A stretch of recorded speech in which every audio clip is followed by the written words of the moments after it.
Committee will come to order. Without objection, the chair is authorized to declare recess at any time. We welcome everyone to today's hearing on oversight of the Office of Special Counsel Jack Smith. The chair now recognizes the gentlelady from Florida to lead us in the Pledge of Allegiance. Allegiance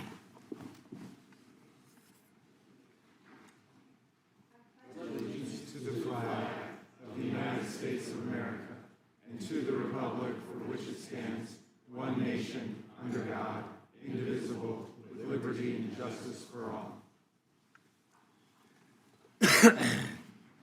We'll begin today's hearing with opening statements. The chair is now recognized for an opening statement. It was always about politics. And to get President Trump, they were willing to do just about anything. January 7th, 2023, Kevin McCarthy becomes Speaker of the House. 16 days later, Jack Smith issues a subpoena for his phone records.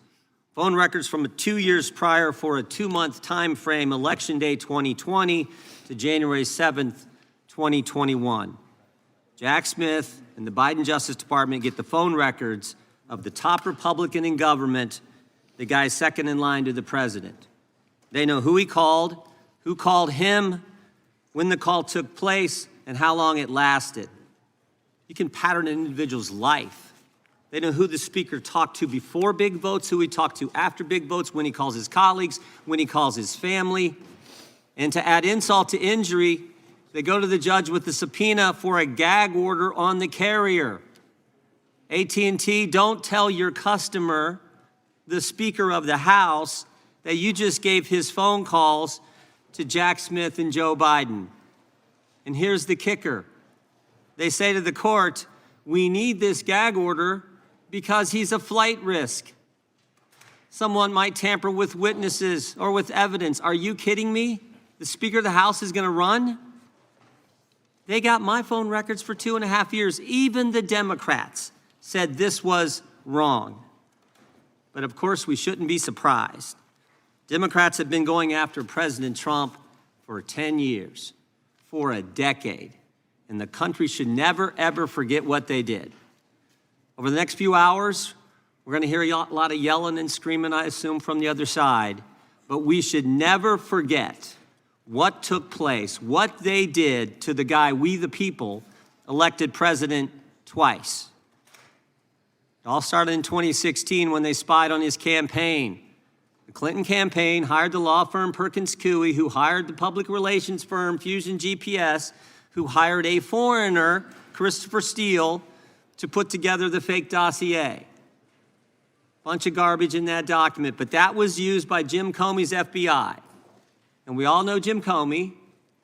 He was the guy who just last year was strolling along the beach when the good Lord had the waves wash up on shore seashells in the formation of 8647. That guy took that dossier to the FISA court, lied to the court, and then spied on the other party's campaign.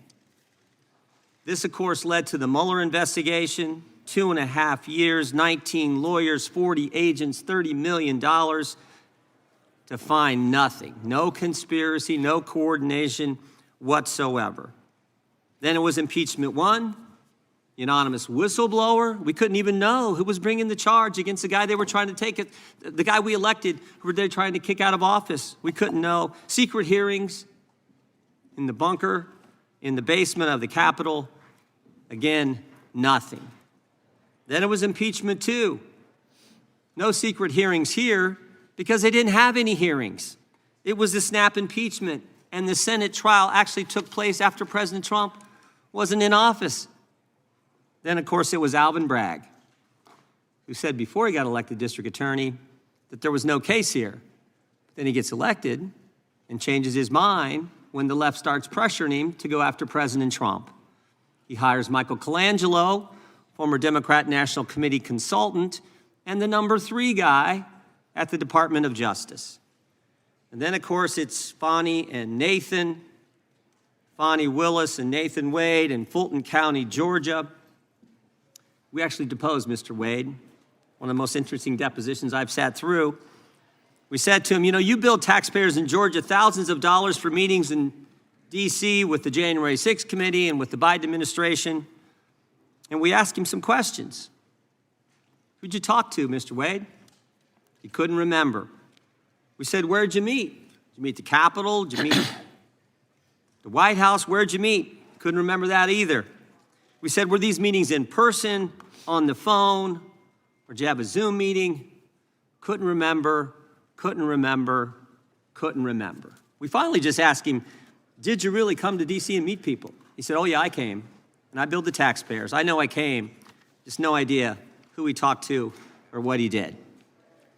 And then there was the raid on President Trump's home, you know, where they searched Barron's room and the First Lady's closet. In our deposition with Stephen D'Antuono, head of the FBI Washington field office, he told us none of the normal process, none of the normal protocol was followed in the investigation. He said, first of all, the case was run out of D.C. Normally, you run it out of the Miami field office. No, we're going to run it out of D.C. He said he recommended, and the people in the FBI at the time in the Washington field office recommended they give the president notice before they do the search, or at least when they got there, before they start the search, call the president's lawyers, ask them to come there and meet them and conduct the search together. Again, the answer from Maine Justice was no. Which brings us back to Mr. Smith. On November 18th, 2022, 3 days after President Trump announces he's running for president, Attorney General Garland names Jack Smith special counsel. One of the first things Mr. Smith does is put on his team the very people responsible for the raid on President Trump's home. The very people. And then Jack Smith also puts on his team the people responsible for getting the phone records of dozens of members of Congress. People like Thomas Wyndham, who, when we deposed him, took the fifth 71 times. We've actually referred him to the Justice Department for obstructing our investigation. Jack Smith then gets a gag order in his investigation on President Trump from Judge Chutkan without filing a single affidavit with the court from a witness or a potential witness that they felt threatened by statements from the president. Stop and think about it. Jack Smith restricts the speech of the former president while he's a candidate for president. Thank goodness Mr. Smith was slapped down on appeal and the order was changed. In fact, just 2 weeks ago, the Washington Post editorial page, Jack Smith would have blown a hole in the First Amendment. I just want to read 2 sentences from this. Mr. Smith seemed unconcerned about interfering in the democratic process by seeking to muzzle a candidate for high office. 3 appellate judges, all nominated by Democrat presidents, ruled that Mr. Smith's proposed gag order infringed on President Trump's First Amendment rights. And of course they did. And this wasn't the only time Mr. Smith lost in court. In the classified documents case in Miami, Judge Cannon held that Mr. Smith was not permitted to be special counsel. Jack Smith was never properly appointed. In fact, he couldn't be properly appointed because he was never confirmed by the Senate for any position in the executive branch as the law requires. Here's what Judge Cannon stated. Quote, the special counsel's position effectively usurps that important legislative authority, transferring it to a head of department and in the process threatening the structural liberty inherent in the separation of powers. And of course, on July 1st, 2024, the United States Supreme Court ruled that President Trump had immunity for actions taken in his official capacity as the president. 1 month later, after this decision by the Supreme Court, Jack Smith files a superseding indictment on August 27th, 2024. But Mr. Smith doesn't stop there. He does something unprecedented. On October 2nd, he files a motion with the court before President Trump's defense counsel has even responded to the indictment. Everyone knows the normal process is the government indicts, the defense responds with some motions, and then the government responds to the defense. But Mr. Smith skips the second step. And the brief that he files is 165 pages, almost 4 times the court limit. Even liberal Judge Chutkan, who's given Jack Smith everything he's asked for in the course of this investigation, even she called it atypical and irregular. Now, why would Jack Smith do that? Why would he abandon proper procedure Why would he ignore court rules? Why would he do that? Because he's running out of time. There's an election around the corner. It's coming in 33 days, and he's got to get President Trump. He's got to stop President Trump from running, tie him up in court. He's got to get to trial, or at a minimum, insert an 165-page political document into the presidential campaign. It was always about politics. The good news is the American people saw through it. They saw through it. For so long, the left has controlled so much in this country.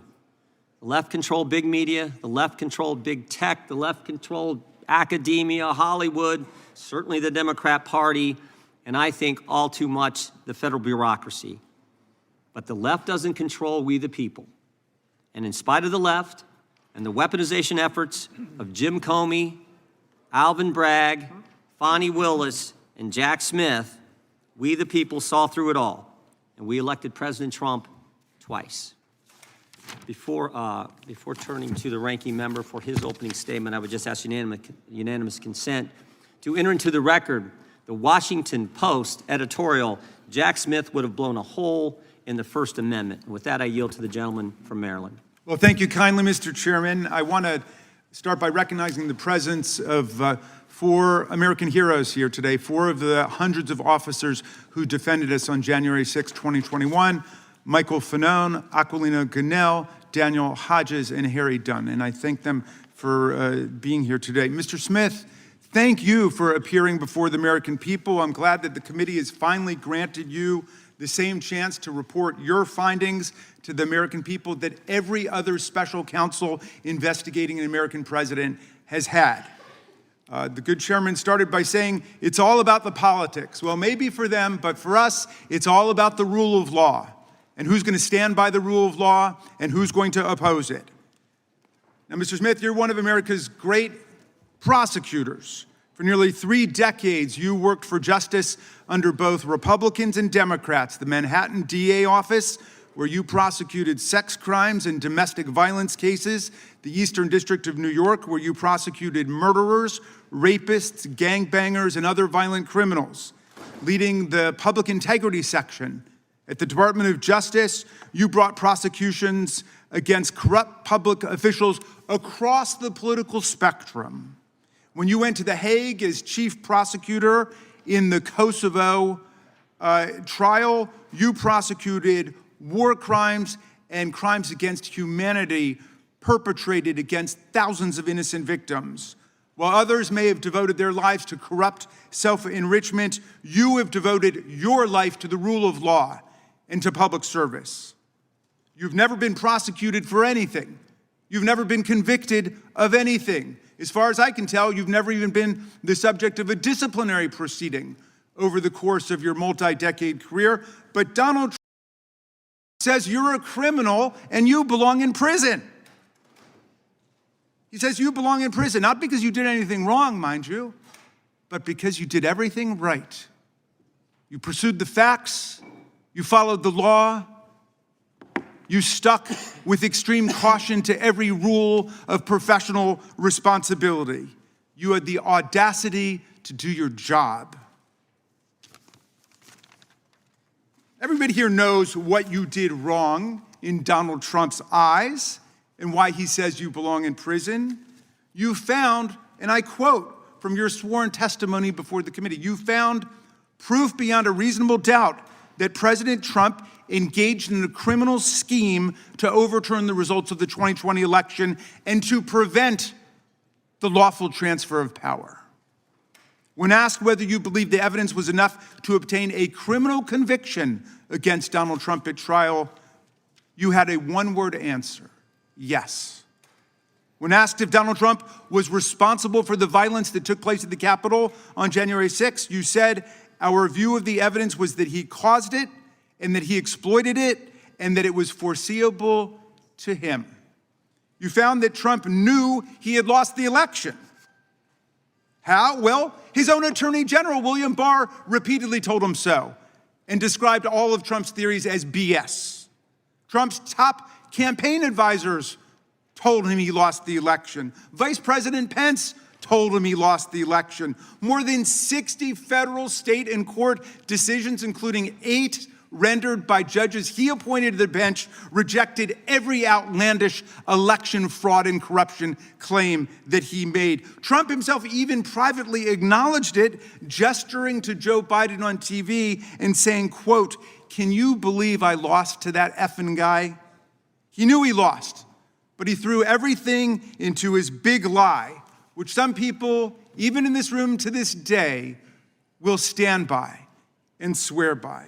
Well, when the big lie wasn't enough to convince officials like Georgia Secretary of State Brad Raffensperger, a Republican, to commit election fraud and just fine Trump 11,780 votes, when it wasn't enough to convince Trump's DOJ to, quote, "just call the election corrupt and leave the rest to me and the House Republicans," when it wasn't enough to force Vice President Mike Pence to announce and then exercise lawless powers to reject Electoral College votes and use counterfeit slates to anoint Trump the winner, that's when Trump incited mass violence on January 6th. While more than 140 officers were being brutally assaulted by Trump's mob, while rioters beat them with flagpoles and sprayed them with chemical agents and crushed them in doorways, and while they chanted, "Hang Mike Pence," and chased the vice president out of the Capitol, Trump and his team worked the phones, calling not the National Guard, which was under the direct unilateral control of Donald Trump, but calling members of Congress, urging them to delay certification and to nullify the election results. Special Counsel Smith, you pursued the facts. You followed every applicable law, ethics rule, and DOJ regulation. Your decisions were reviewed by the Public Integrity Section. You acted based solely on the facts, the opposite of Donald Trump, who now has purported to take over the Department of Justice. He's in charge of the whole thing under his unitary executive theory, and he acts openly, purely based on political vendetta and motives of personal revenge, and he doesn't deny it. Our colleagues have complained about the special counsel's review of toll records, which are phone records like a phone bill, showing only the timing and duration of calls and containing no content, no substance whatsoever from the calls. But those records were lawfully subpoenaed because Donald Trump made those members of Congress relevant to the investigation. It was Trump who chose to call them to advance his criminal scheme. As you testified, Mr. Smith, if Donald Trump had chosen to call a number of Democratic senators, we would have gotten toll records for them too. I trust our colleagues get the point because America certainly gets the point. There is much Mr. Smith still can't talk about, though we know he badly wants to. His investigation developed what he calls powerful evidence that Trump stole documents containing our country's most sensitive secrets, hoarded them in the ballrooms and the bathrooms of his well-trafficked Mar-a-Lago social club. He showed them off to visitors, and then he obstructed a federal investigation by instructing his attorney to pluck out anything really bad before turning materials over to the FBI and having his staff delete incriminating security tape footage. But today, we're not going to hear a lot about that because you are gagged by an absurd judicial order rendered faithfully by Trump's most servile and sycophantic appointee to the federal bench, Judge Eileen Cannon. This order not only blocks release of Volume 2 of your report, which is unprecedented, about the classified document scam, it also gags you from discussing the report or its contents with us, with America. And so we don't know what's in it, but it must be pretty devastating because Donald Trump is desperate to keep Mr. Smith or any other DOJ official for all time from ever releasing it to Congress and to the American people. Now, Mr. Smith, if any of our colleagues foolishly choose to attack you and vilify you today, and I know that's not going to happen from some serious prosecutors over there like Mr. Knott and Mr. Schmidt, who understand what federal prosecutors do and what the rule of law means. But if anybody decides to attack you personally, they will only be revealing their own ignorance of what prosecutors do and their own indifference to what the rule of law requires in America. They will only be stroking the wounded ego of a lawless, twice impeached convicted felon president who not only unleashed a mob against Congress and his own vice president, but has now pardoned and released into our communities hundreds of extremists, insurrectionists, and cop-beating felons who have proceeded to commit dozens more crimes against the American people since they were pardoned. Mr. Smith, I understand you are a long-distance marathon runner. I read that you're a triathlete who's done more than 100 triathlons and 9 Ironman competitions. You are in the fight for justice and the rule of law for the long distance, for the long haul, and I thank you for that. And we should all try to follow your example. America looks forward to your testimony today. I yield back to you, Mr. Chairman. The gentleman yields back without objection. All of their opening statements will be included in the record. We will now introduce today's witness. Mr. Jack Smith was appointed as special counsel on November 18, 2022. He served until January 7, 2025. We welcome our witness today. We'll begin by swearing you in. Would you please rise and raise your right hand? Do you swear or affirm under penalty of perjury that the testimony you're about to give is true and correct to the best of your knowledge, information, and belief, so help you God? I do. Let the record reflect that the witness has answered in the affirmative. Thank you. You can be seated. Please know that your written testimony will be entered into the record in its entirety. Accordingly, we ask that you summarize your testimony. Mr. Smith, you may begin. Chairman Jordan, Ranking Member Raskin, members of the committee, thank you for the opportunity to discuss my work as special counsel. I love my country and believe deeply in the core principles upon which it was founded. For nearly 3 decades, I've served as a career prosecutor in both Republican and Democratic administrations. I've handled cases ranging from domestic assault and gang violence to public corruption and election crimes across the United States, and I've prosecuted war crimes overseas. I am not a politician, and I have no partisan loyalties. My career has been dedicated to serving our country by upholding the rule of law.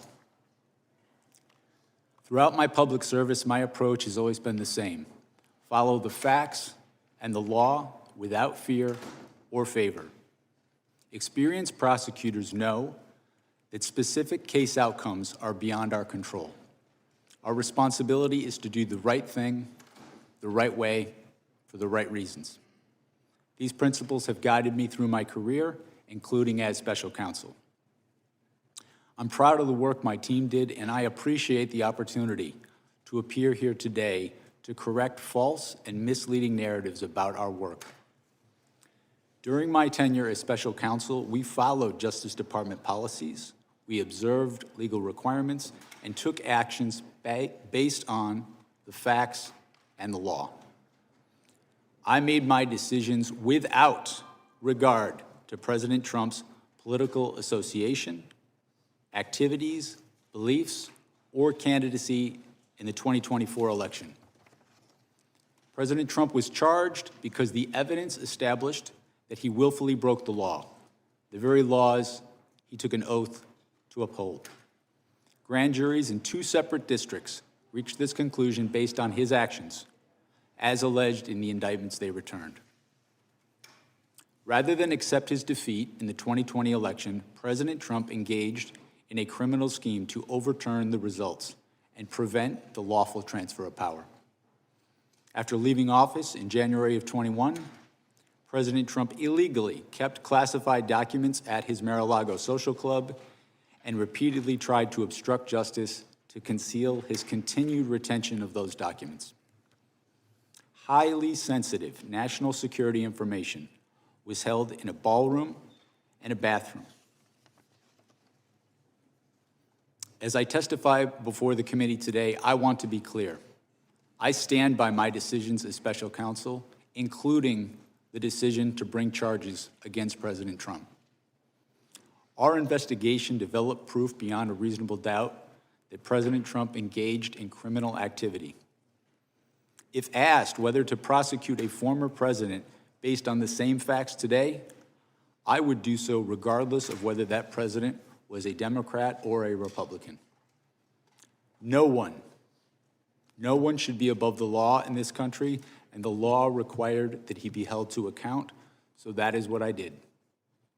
To have done otherwise on the facts of these cases would have been to shirk my duties as a prosecutor and as a public servant, of which I had no intention of doing.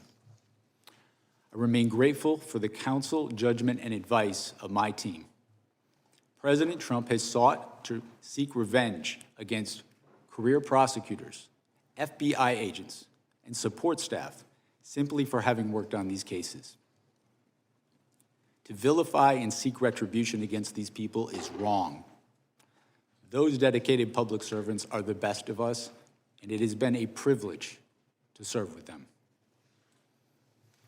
After nearly 30 years of public service, including in international settings, I have seen how the rule of law can erode. My fear is that we have seen the rule of law function in our country for so long that many of us have come to take it for granted. The rule of law is not self-executing. It depends on our collective commitment to apply it. It requires dedicated service on behalf of others, especially when that service is difficult and comes with costs. Our willingness to pay those costs is what tests and defines our commitment to the rule of law and to this wonderful country. Thank you. Gentlemen, we will now proceed under the 5-minute rule. We have votes coming in any minute now, but I think we'll have time for 3 or 4 members to get their 5-minute questions in before the committee will take a recess to go vote. They are not going to close the vote until we get there. I know that much. So we will start with the gentleman from California. You're recognized for 5 minutes. Good morning, Mr. Smith. When Attorney General Garland appointed you, he cited the particularly sensitive matters at issue and extraordinary circumstances as the reason for appointing a special counsel. What did you take that to mean?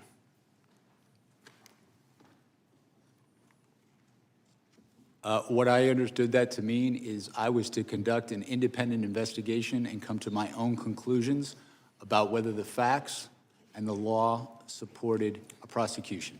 But clearly he was alluding to the fact that we had an investigation into a leading candidate for president. That was part of the extraordinary circumstances. Would you agree? I will rely on his public statements about that. I understood my role as special counsel was governed by the regulations, which required me to make an independent decision on my own. So certainly you would agree it was important to approach the investigation with humility and restraint. Is that fair? Yes, and that's what I sought to do. I sought to And you thought you possessed those qualities. In fact, you testified at your deposition, quote, "I thought I was the right person for the job." Of course, some disagreed. Constitutional law professor Jonathan Turley, for example, has said, quote, "Jack Smith has a reputation for stretching criminal statutes beyond the breaking point." I assume you disagree with that statement by Professor Turley. I do disagree with that statement. I think my career speaks for itself. I have been But that statement was also, and I'm sorry to have to interrupt, I just have a short amount of time. That statement was also echoed by the United States Supreme Court in a unanimous opinion in McDonald versus the United States, where the court overturned convictions that you had pursued against a former governor, criticizing your boundless interpretation of the federal criminal statute. At issue, that opinion was joined by Justices Ginsburg, Breyer, Sotomayor, and Kagan. So do you also disagree with that statement by those justices? I have conducted my career in a nonpartisan fashion. That particular case, the legal position that the department took, that wasn't my personal position. That was the position of the department. I see. So, Mr. Smith, I've had the opportunity during my time on this committee to review the work of 2 special counsels, John Durham, appointed during the Trump administration, and Robert Hur during the Biden administration. And in both cases, they seem to exhibit that humility and restraint that we talked about. But in reviewing in detail the way you conducted this investigation, I see a very different mode of operation. One that sought maximum litigation advantage at every turn, one that repeatedly circumvented constitutional limitations to the point that you had to be reined in again and again throughout the process. For example, shortly after you became special counsel, you issued a subpoena for the phone records of the Speaker of the House of Representatives over a 2-month period, along with for other senators and representatives, even though the public integrity section at DOJ cited litigation risk to doing this. What was that litigation risk?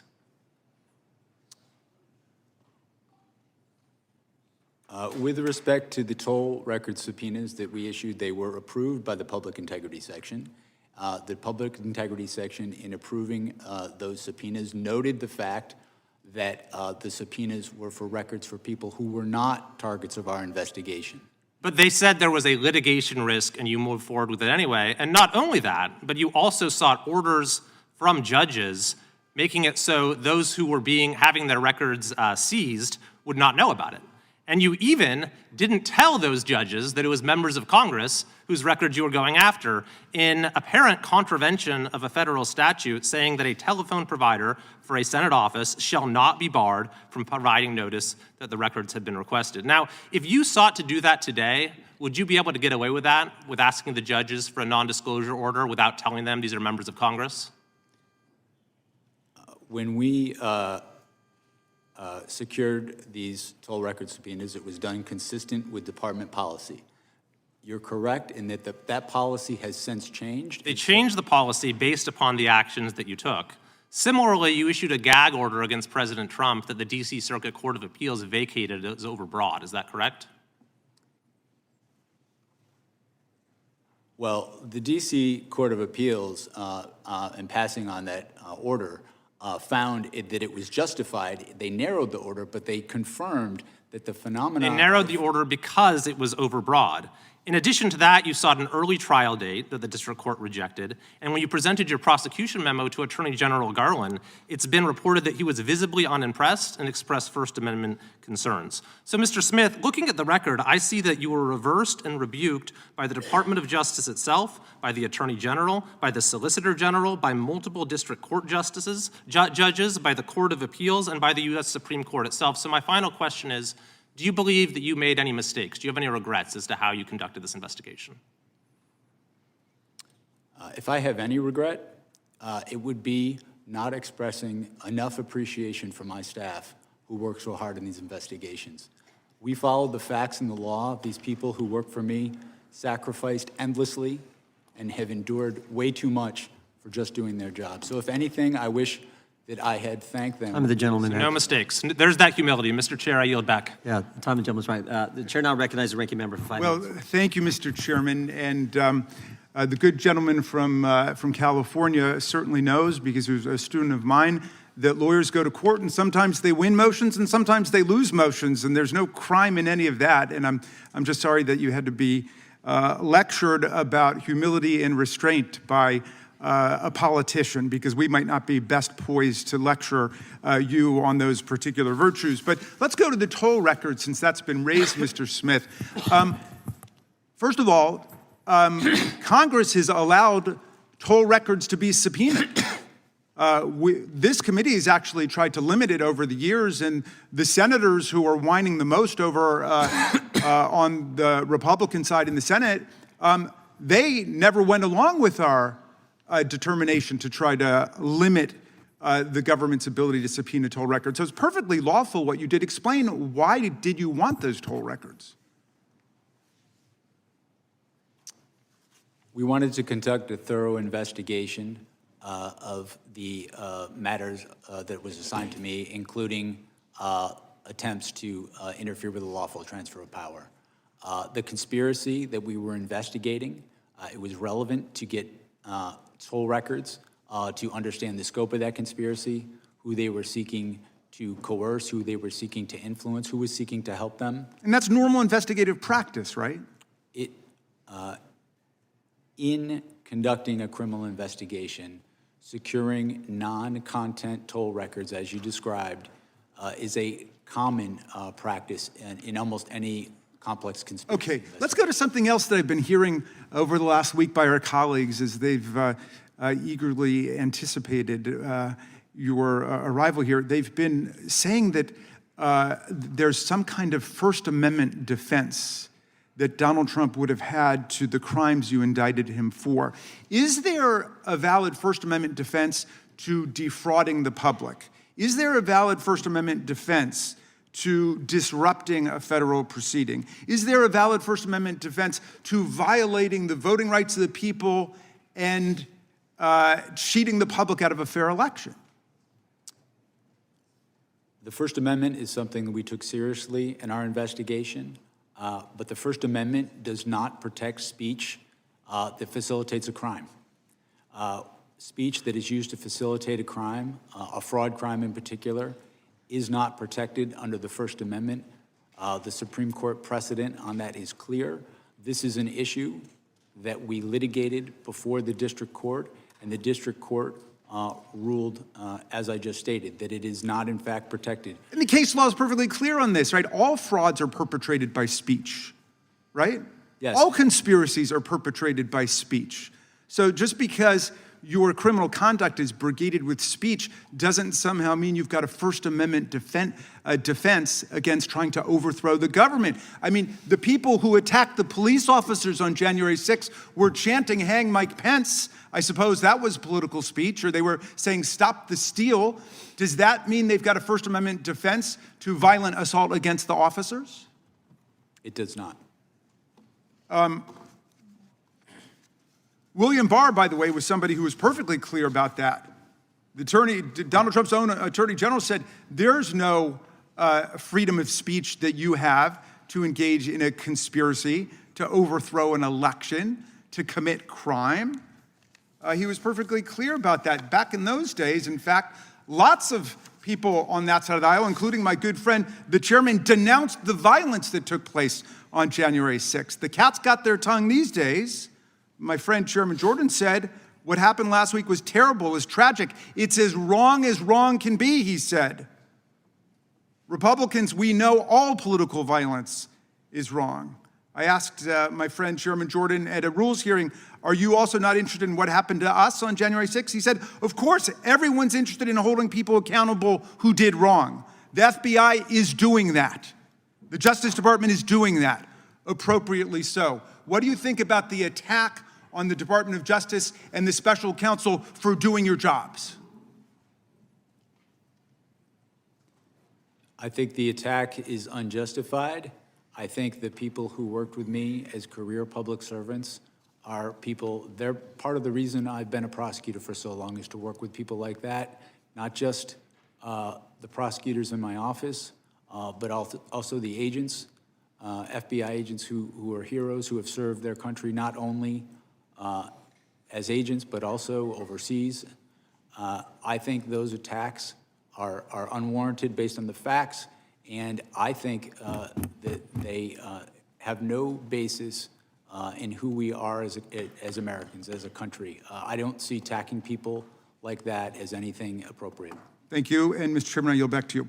The gentleman yields back. Mr. Smith, is Cassidy Hutchinson a liar? She was their star witness.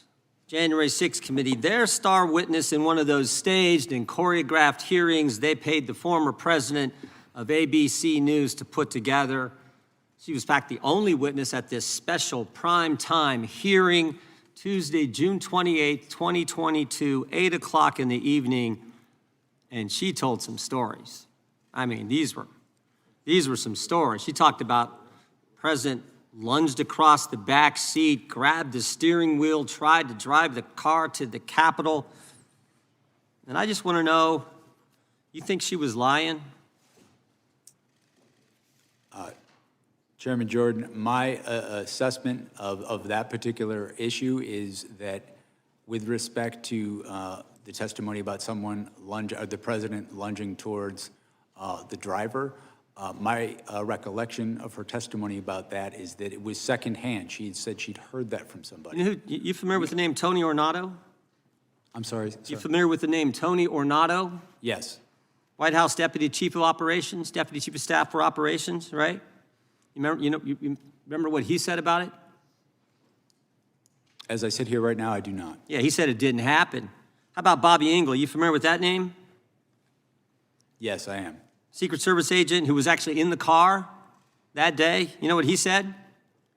He said it didn't happen. And they both said the first time they ever heard this story was when Ms. Hutchinson testified in the primetime hearing as their star witness of the January 6th committee. By the way, did you ever confirm her testimony about this particular incident? We conducted, as I said before, our own independent investigation of all aspects of the case that we thought was relevant. We, attorneys from my office, Did you ever confirm it? That's a simple question. we interviewed, or I should say attorneys in my office before. Did you ever confirm the president leaping across the seat, grabbing the steering wheel, this whole concoction she brought up in the January 6th hearing? Did you ever confirm that? Right. We interviewed another firsthand witness who was in the car who did not confirm that Okay. had happened, but also In your deposition stated to the that- committee last month, Mr. Smith, you said this: my recollection with Ms. Hutchinson was a number of the things that she gave evidence on were secondhand hearsay. You remember making that statement to us last month in the deposition?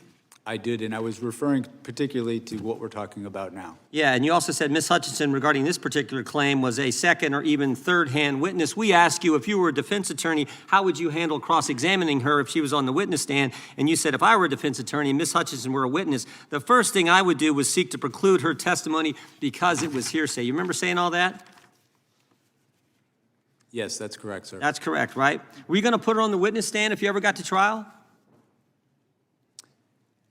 We had not made final determinations as to who we were going to call as a witness. We had a You were large, still considering her? we had a large choice of witnesses in this Are case. you familiar what Washington Post reporters Carol Leonnig and Aaron Davis said in their book? They did this book, 300-some pages book on chronicling the whole investigation of the Justice Department. And here's what they said on page 310. They said, Jack Smith had wondered whether some of Hutchinson's claims might be relied upon at trial. Still, at one point, Smith told the elections team he wasn't ready to give up on Hutchinson's account. Ultimately, however, Trump administration officials uniformly, fiercely disputed her accounts under oath. Prosecutors on your team told Smith they wouldn't want to use Hutchinson as a witness in court, and Smith agreed. Are Carol Leonnig and Aaron Davis, who wrote this, are they lying? My recollection is that I certainly had not made any final determinations about who we were going to call. And as a that's the point. That is the point. The fact that they used her in a primetime hearing and you won't rule out using her, or didn't rule out using her, putting her on the witness stand when everybody knows she wasn't telling the truth, that says it all.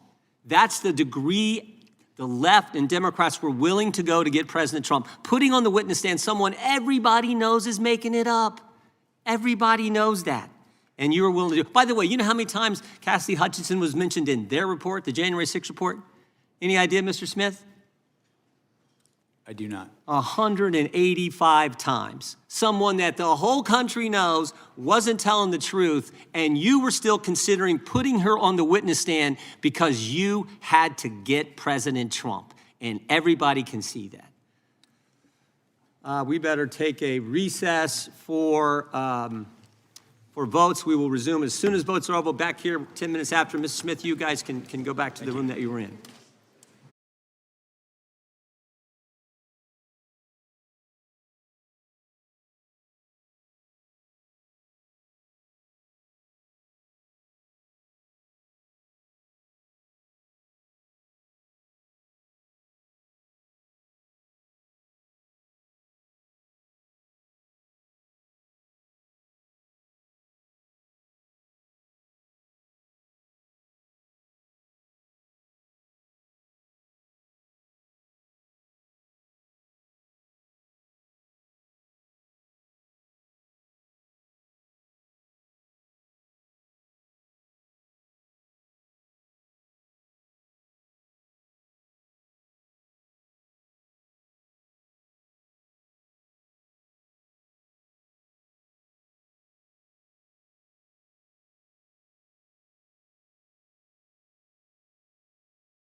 The most important thing that happened here this morning was Jim Jordan's opening statement, because lost in all of the details of his recitation of how Trump got investigated was a simple statement that he made twice, where he said the American people had elected Donald Trump twice. And that's got to be news to Donald Trump, because Donald Trump, in his long-ranging interview with the New York Times very recently said, and I'm going to quote from the article, "I shouldn't complain. I won 3 times. I mean, I won 3 times. I did great the second time, and I didn't get credited with that." So I thought it would be interesting to know what Donald Trump is thinking right now, to the extent he's watching this. Does he agree with Jim Jordan's statement that he was elected only twice by the American people? That seems like a big disjuncture to me between the Trump world and even what we're hearing from the Republican chairman of the House Judiciary Committee. This is, Timodayo, I think, a very fascinating confluence of the legal and the political, right? There are a lot of lawyers on this committee, and we heard it, for example, from the Republican from California who sounded like a prosecutor, like he once was. But let me ask you about this. My understanding is, if we take it in its simplest form, these indictments against Donald Trump was he responsible for a criminal scheme to overturn the 2020 election? And did he store classified documents that should not have been there, obviously, at Mar-a-Lago? So help people to understand why so much of this conversation was about phone records and Cassidy Hutchinson, who my understanding is not even named in the indictment. Because the disconnect is intentional. Because the evidence against Donald Trump as it relates to both those cases is incredibly strong. They were laid out in extensive indictments that are in the public record, starting first with January 6th. You can look both at what the subcommittee did, but also this long speaking indictment where it lays out the facts as to what happened. The reason they're talking about Cassidy Hutchinson is because they intentionally want the sideshow, in my view.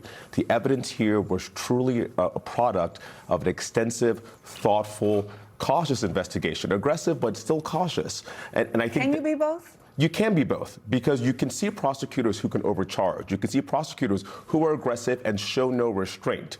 What he did, though, was follow the law. He charged a case that was strong, but you didn't see him charge, for example, the Fonnie Willis case, where he put in 12 or 24 individuals. You didn't see a 30-count indictment where he sought to overload. He charged 4 counts. He charged this president by himself, and what he did was lay out all his facts in a thoughtful way. And a lot of the complaints they have here are about the fact that he was prosecuted, Donald Trump. They're not charging the substance. They're not saying that the evidence wasn't there. I saw no engagement with the facts as put forward by Jack Smith, which to me actually shows you how strong the case is. If they had an ability to challenge the substance, they would.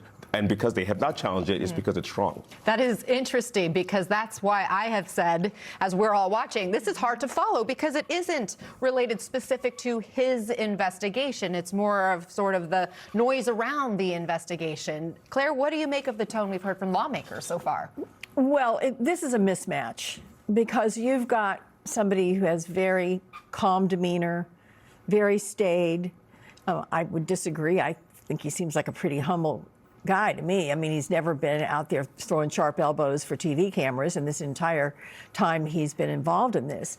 And you compare and contrast that with the highly combative theater that's going on. And what these Republican members are going to try to do is they're going to try to raise some money today.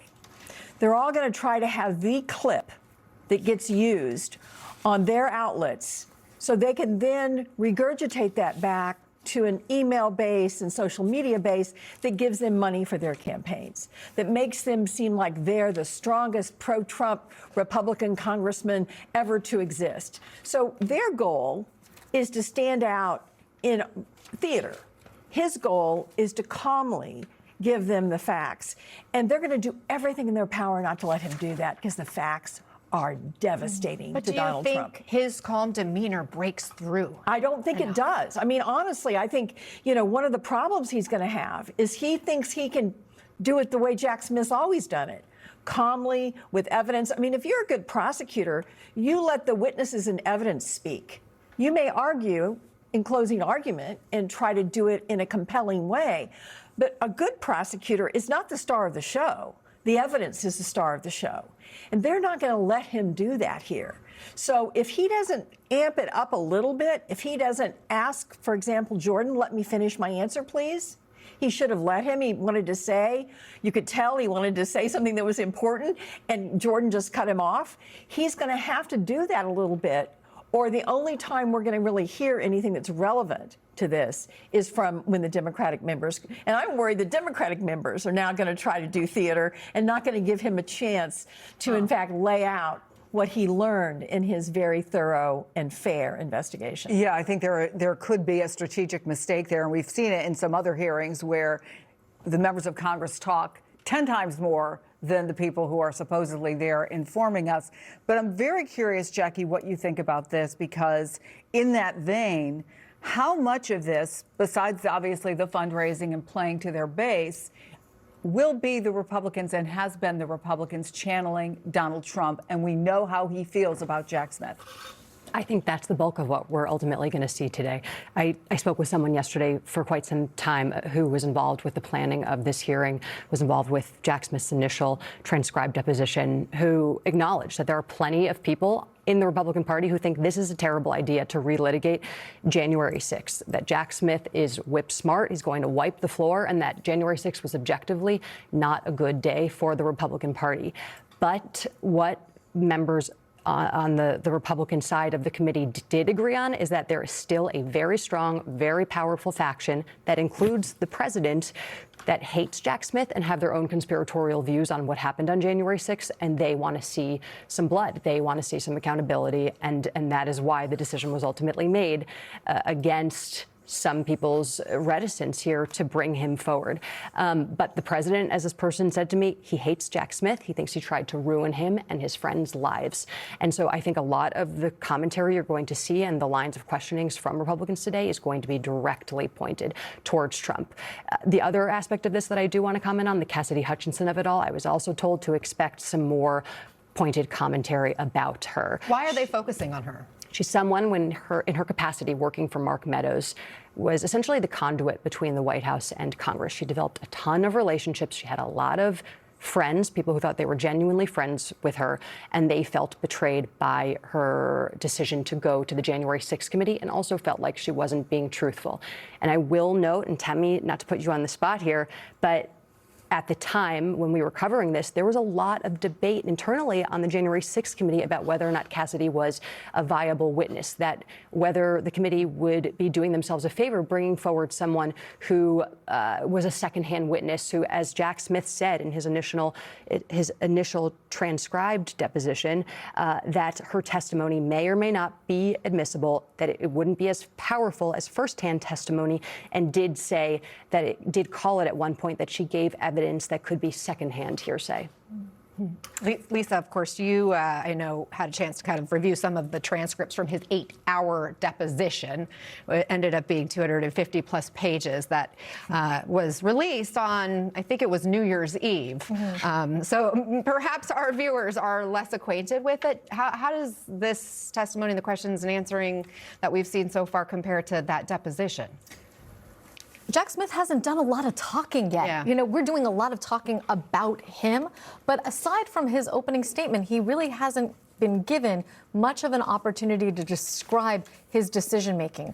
I would say that that deposition was much more focused on what the investigation was about. This seems like a much greater free-for-all. I mean, in part that's because the deposition, while many members were there, was also conducted by professional staff. So it's not surprising to me when you contrast, for example, the January 6th hearings on one hand with, for example, the depositions that people gave, and you look at those transcripts. The transcripts are oftentimes more informative than the hearings themselves because of who's asking the questions. Right. And so I don't know that we're comparing apples and oranges in that way, Anna. Who's taking the bigger risk here politically? Which side? I think there's so much going on, Claire, and people are so exhausted to even bring back January 6th, to bring back names like Cassidy Hutchinson, to in some ways relitigate is to go back to another stressful time. Having said that, how important is this, and is either side taking the bigger risk? I think both sides, there's a risk to both sides. I think if Jack Smith, in the rest of the hearing, has an opportunity to amp up a little bit and to hold his ground and to show some emotion that, I mean, I thought his answer that his regret was that he wasn't grateful enough for his staff was a good answer. But he needs to not just say, I followed the facts and the law over and over again. He's going to have to. I was frankly surprised he didn't go through some of the evidence in his opening statement. He could have. And we expected him to. I thought it would have been a little bit more of a robust opening statement in terms of laying out the damning evidence that is factual that he uncovered, that he could, based on the gag orders and so forth. So there's a risk that, I don't know if you guys remember Mueller's testimony, but Mueller's testimony was not great. No. Right? He needs to really show the American people that are paying attention to this what he found and why it was such a nonpartisan effort he made. I do think the Republicans letting this take center stage, it's not helping anybody's grocery bills. It's certainly not helping their health insurance.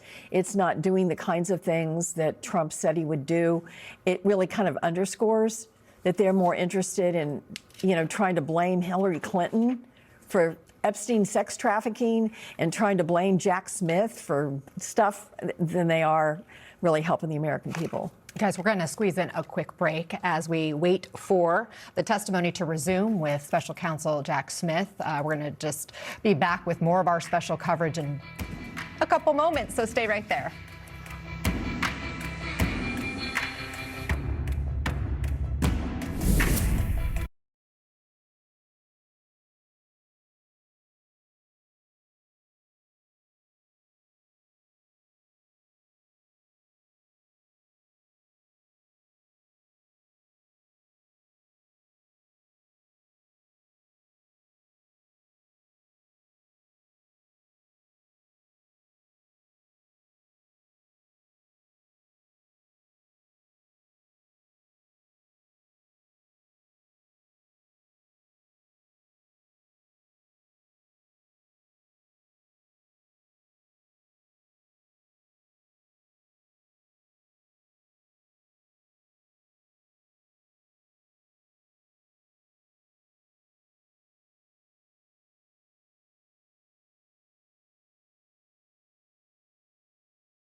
There you go. Now you can hear me. I apologize for that, everybody.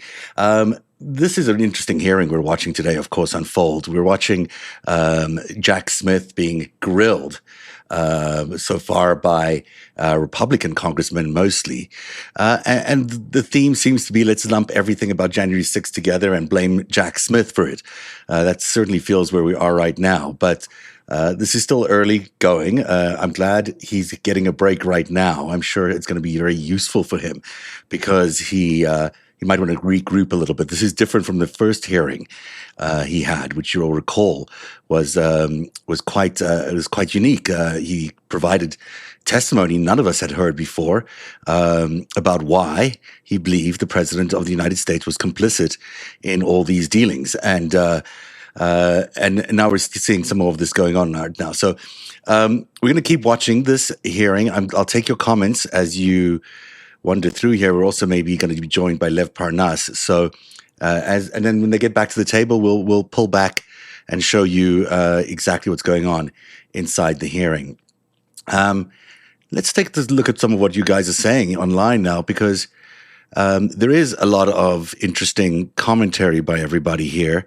I'm going to quickly see if I can actually show you what people are saying at the same time. I'm not sure I can. But let me go to full screen in the meantime just to explain what I'm seeing here. So Blonde Legally is saying, and I'm just going to pick these up as they show up here. I love Harry. It's scrolling so fast I can't read them all. I'm out of state in Utah and have to listen to this on Fox News. It is really a right-wing hate-spewing station. Ivy Rose writes, Jack Smith is authentic and his demeanor is true. And this is a theater to destroy his work. And now let me find out if I can get Lev on here, because I think Lev is joining us. Again, this is not always too easy for me, but let me see if I can play all these buttons and press all the right things and get Lev Parnas to join us as well. There is Lev.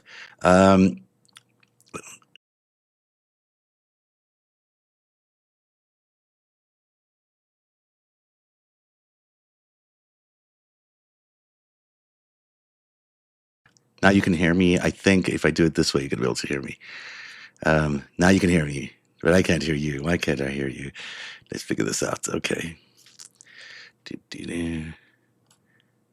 Now I got you. You got me? Yeah, you got me, I think. All Can you hear right. me? I got you. Whew, this is complicated, the setup I got here. But I'll figure it out. It does great things along the way. Lev, we've been watching the testimony. I'm not sure if they're getting back in there. But, what's your sense so far as you're watching this? It certainly seems like they're coming after Jack Smith pretty hard on things that he doesn't even know about.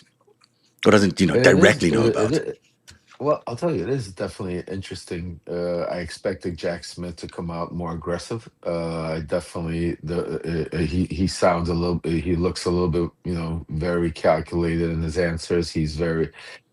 He's taking his time, which I guess that's good. But it looks a little timid. It looks like he's not, especially when it came to the Katie Hutchinson situation.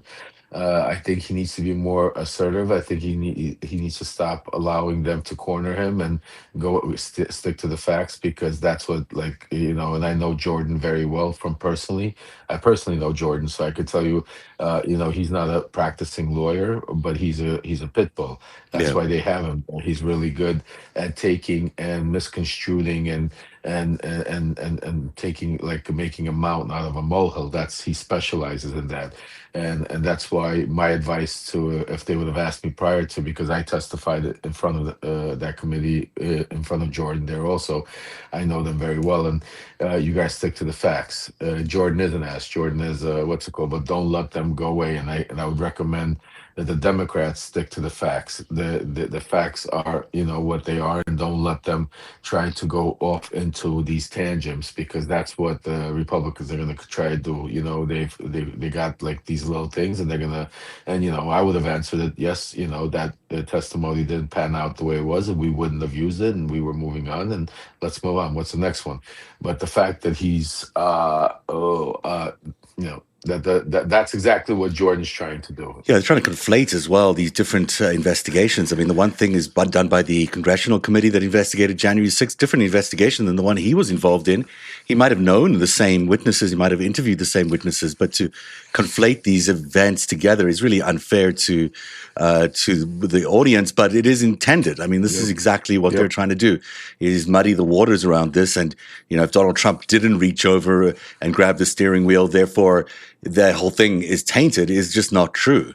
But that's you're 100% right, and that's their whole. That's the Jim Jordan. That's what you're going to see today. Yeah. You're going to see them find these little holes, as whatever you want to call them. Zev, Ellie said if you want to reinvite, she's home. Yeah, I just sent her an invite right now. Send Ellie, send Ellie an invite. I just sent it to her, so she should be able to get it. Perfect.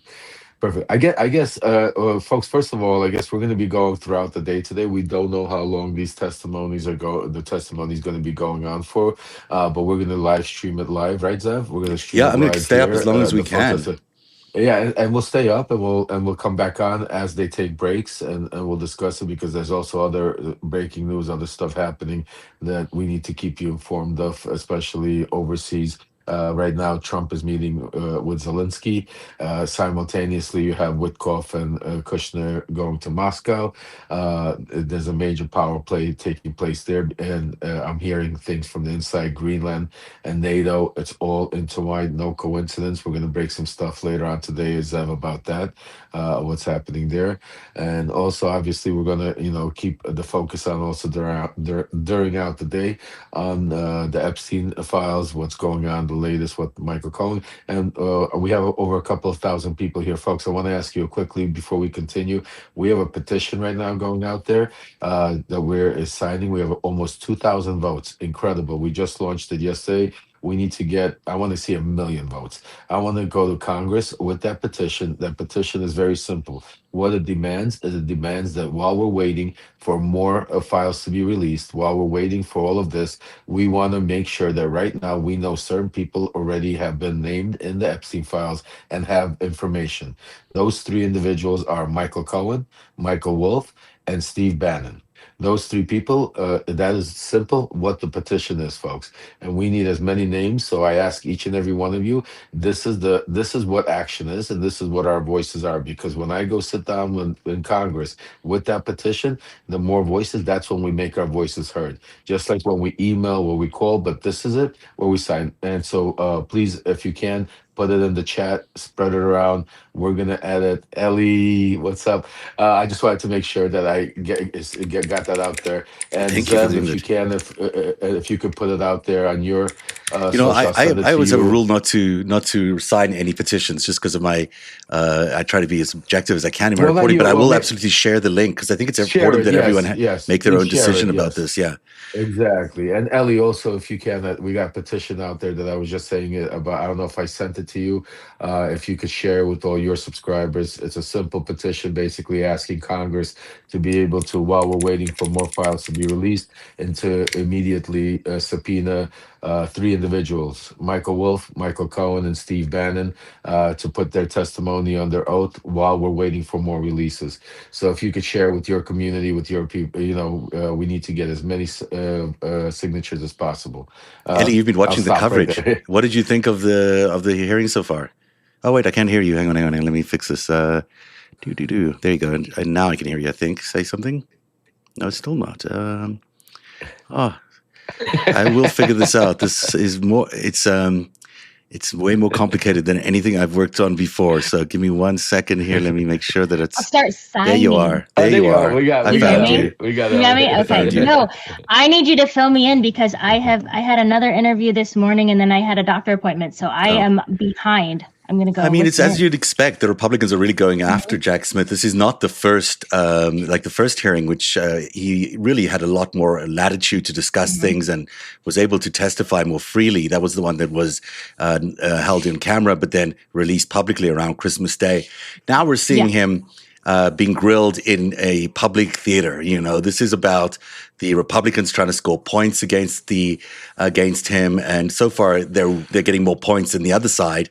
But of course, the tables are going to turn. These hearings are lengthy, and every time one side is going to try to score points, and then the other side is going to try to score points. That's not what we really want. I mean, obviously, we want to discover something really useful here, but we're not necessarily going to get that. We're going to get a lot of back and forth of theater here to see who wins the day. At the end of the day, that's what they're trying to do, is to see who wins the day. That's all that matters to them. The truth doesn't matter. It's all about who can win in front of Fox News tonight, who can win in front of MSNBC tonight. So, you know, that I have limited hope, but he's doing okay so far. He hasn't had much time to speak, I will say. Lev, I don't know if you want to add anything to that. Yeah, absolutely. I mean, I was gonna say, it just started, at least. So they just actually went Okay. into a vote. So they only had a few questions. So far, my evaluation is Jack Smith came out a little bit slow out of the gate. He's a little timid, but they are asking him certain questions. But again, some people say it's a boxing match. I agree with you. We have many rounds to go. This is only the beginning, first round.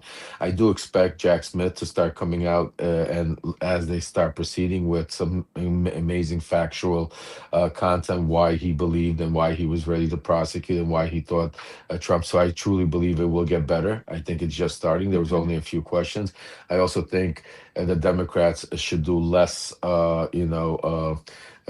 grandstanding and let Jack Smith do more, produce more of the evidence and facts and put it in the record and let the people see it instead of spending their 5 minutes of speeches. Because the Republicans, I know them very well, especially Jordan, like I said, he's a pit bull. He's a professional at trying to antagonize and trying to, manipulate the information. And you saw it right off the bat because they came out with the one thing they thought they were the gotcha moment, the Casey Hutchinson testimony where somebody contradicted it. I think Jack Smith could have been a little bit stronger on that, but again, this is just the beginning, and I think we're going to see some major, because he is a professional. He's been doing this for decades. He knows the facts better than anybody. He has them. He's requested to do this in public, and I agree this should be. And we have a lot more to uncover to see what's happening. Have you gotten any feedback on Truth Social yet? Has there any fireworks happened yet? I've not seen any reaction on Truth Social. I saw something on X. On X, you've already started seeing the mega movement start pushing, saying, Jack Smith was going to call, these are liars. It was all a setup. They're using the clips of the fact that Katie Hutchinson said that Donald Trump, and again, the way Katie Hutchinson never said it was her testimony. She said she heard it from somebody. Right. So Jack Smith could have very easily just said it was hearsay and move on, but that's where I think he got caught on. And also Katie Hutchinson was testifying not in a court of law. She was testifying in front of Congress. It's a different type of you need a different type of to qualify to testify. So and they try to make it painted out that Katie Hutchinson said that Donald Trump jumped over the wheel. She never really testified. If I remember correctly, Zev and Ellie, if you stop me if I'm wrong, she said that she heard from another bodyguard or another Secret Service agent that was there that said that Trump was adamant to go back and to the fact that he leaned over and not grab but pointed or touch whatever, something like that. So but they made it seem like he jumped over the car and the exaggeration. It was hearsay what she said. I mean, even in that testimony, she never said she saw it. She said that's what happened when she returned to the Secret Service returned. They told her that story. Now maybe they were telling her that story at the moment. Who knows why they maybe it didn't tell her the full story. The fact that they recanted later or said that never happened doesn't make her testimony inadmissible. It just makes her she's reporting on what she heard. Maybe it changed. And she's and she's very credible. I believe she has no reason. She's I think she came out very strong, very credible. I watched that, and she basically said, this is what I heard, this is what I witnessed, this is what I was around, this was the inconsistency, this is what Rudy Giuliani, this is what Meadows did. And that's what they do. They try to pick on something again, that had nothing to do with her direct testimony. She heard it. It could be false, could be true. Move on. Let's get to the facts, and let's get to the real crimes what Trump committed. The other thing interesting, just also, Ellie, just to catch you up to speed, Zev, it was interesting how Judge Eileen Cannon is playing a major role right off the bat. First of all, because of her ruling that now, she put a gag order on certain stuff that they can't go into, talking about how Trump hid the boxes, right? Is that maybe you could talk a little bit about her gag order? Yeah. But also the way Jordan made her seem like she's this prominent judge that is making these rulings when in reality she's Trump's right hand, basically handpicked puppet. Yeah, I mean, she clearly is a puppet in this case, and she's really trying to obstruct the truth from coming out. I find this really interesting because the headline is really getting buried, and the headline is that Jack Smith is he's going to say and has said that he stands by everything he did, and that the president was correctly charged with all these crimes. And to think that in every instance he's wrong is impossible. Obviously, he might have made one mistake or another, but the reality of it is He's claiming the president did some law breaking here that was very serious. I mean, the Mar-a-Lago documents that he says were concealed and that he refused to release them is clear obstruction of justice. I mean, if the DOJ shows up and says, you got to give us those documents, he has to give it to them, and he deliberately didn't. Hiding these top secret documents inside a ballroom, inside his bathroom, that's clearly not legal. I mean, Right. it's just doesn't make sense. And then you got on top of that, and that's one crime, one set of crimes, serious set of crimes, because don't forget the allegation here, the bigger picture thing here is that he was selling those secrets, those nuclear secrets, those very, very top secret things that were part of securing our country. He was selling them to our adversaries and sometimes our friends. So, that's obviously not legal. I mean, it's obviously not something you could do. Now, he hasn't been charged with that part of it, but that's the implication of why he had those top secret documents there in Mar-a-Lago. The other case is basically overturning an election. It's stunning to think that the president of the United States was involved in a conspiracy to have an insurrection and to overturn the elections, and this plot to have these false electors put in place. This is obviously as serious as you can get in a democracy for any president. And, it's still being dismissed by the GOP, many of which were involved in that same conspiracy. Those same people in that hearing in the dais there were involved in this conspiracy. And yet they're still sitting there. They shouldn't even be there. They're breaking the law just by being in those positions. This was an insurrection. We all saw it, and we all saw their attempt to steal these votes by having these false electors put in place. These are very serious crimes, and we can get buried in the Hutchison thing or in whether he should have had call logs of the speaker or whatever. But that's minute detail compared to what's really going on here, which is this very skilled prosecutor for 3 decades has been, documented and very successful at prosecuting very, very many people in the public service. Also found that the president of the United States was guilty, or not guilty, was implicated in all these crimes and needed to go up in front of a court. And that never happened. Well, he went to as far as I think he said that if he would have had the chance to go, he had enough evidence to convict him beyond a reasonable doubt in those crimes. Yeah. So I think look, we have a lot to uncover. I mean, they just started. I think they had 2 questions asked, and then they broke I think they're going to get back into chambers soon. But also, I'm going to give you guys a little news without actually giving you some news, but we're going to have some breaking news soon. Again, we have some great volunteers and some great people that are part of this family, Ellie's family, Zev's family, our Love Remembers family. And last night, one of our subscribers has found some really interesting information, which I'm not going to get into, but it has to do with Michael Cohen. And right now, Ellie's doing her digging. I'm sorry. I think she'll share some of that stuff with you, Zev, later today. And just stay tuned, folks, because I think Zev might know some of it. Maybe I do, maybe I don't. I don't know. Yeah, maybe Zev knows some of it. But I think that sounds really interesting. I thought last night's session was really interesting. I don't know if you got a chance to see it, Ellie, but it was by accident turned out to be a really interesting conversation about why Michael Cohen really matters in this case, and also what kind of character he is and what kind of person he is, and how much the Substack investigators, including yourself, have done to really keep this story going and to keep the questions coming around Trump and all his inner circle. And Michael Cohen is or was part of that inner circle. And obviously in that one clip where he talks about threatening people 500 times, 500 times, it's not just, that's a full-time job of just being the heavy for Donald Trump. I mean, that's no longer just like a little job. That's his job. That was his job. So did it include victims of Epstein or Trump? Quite likely, quite possibly it did. Yeah. I talked to someone this morning, and one of the questions that they asked was, kind of the ratio of the resistance we have coming from the Trump administration and the MAGA base versus how fast independent journalism and investigation is growing, and how does that balance out? And it is really interesting because the base is shrinking every single day, and the people who would be fighting and investigating on behalf of the Trump administration is shrinking, or they're stepping back, or they don't want to be involved or connected.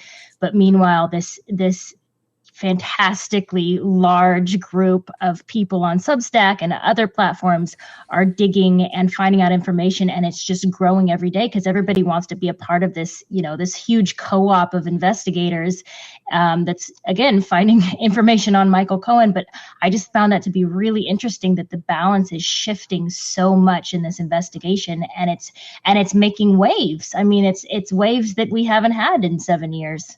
Yeah. It really is. I mean, this is it's so important that these conversations are happening still, because otherwise the story would be buried. People would not. They're doing everything they can to bury the Epstein story, and the fact that you're continuing to investigate, and there's still such a depth of investigation by all everyone on Substack is phenomenal. It really is one of the best examples of crowdsourcing you can imagine. And by the way, in every research I've done about crowdsourcing beats every institutional investigation going. No matter where or how it's done, if you crowdsource information, you have more eyes, more different skill sets looking at all the data. Right. You'll beat the institution that is doing a similar investigation. So, to keep that in mind, you're doing some really important work at home as you're investigating this, and also to you, Ellie. So. And Lev, and thank you for bringing this, keeping your attention on this, because I think it's such a crucial thing that Epstein remains in everyone's attention. And it keeps coming up no matter what, and no matter how much they try to bury it. Even watching Morning Joe this morning, they went on about Epstein. I don't know if that's because they're reacting to what we're doing here, but they know that that's still important to bring up. Yeah, believe me, I've noticed a lot of bigger news. Oh, go ahead.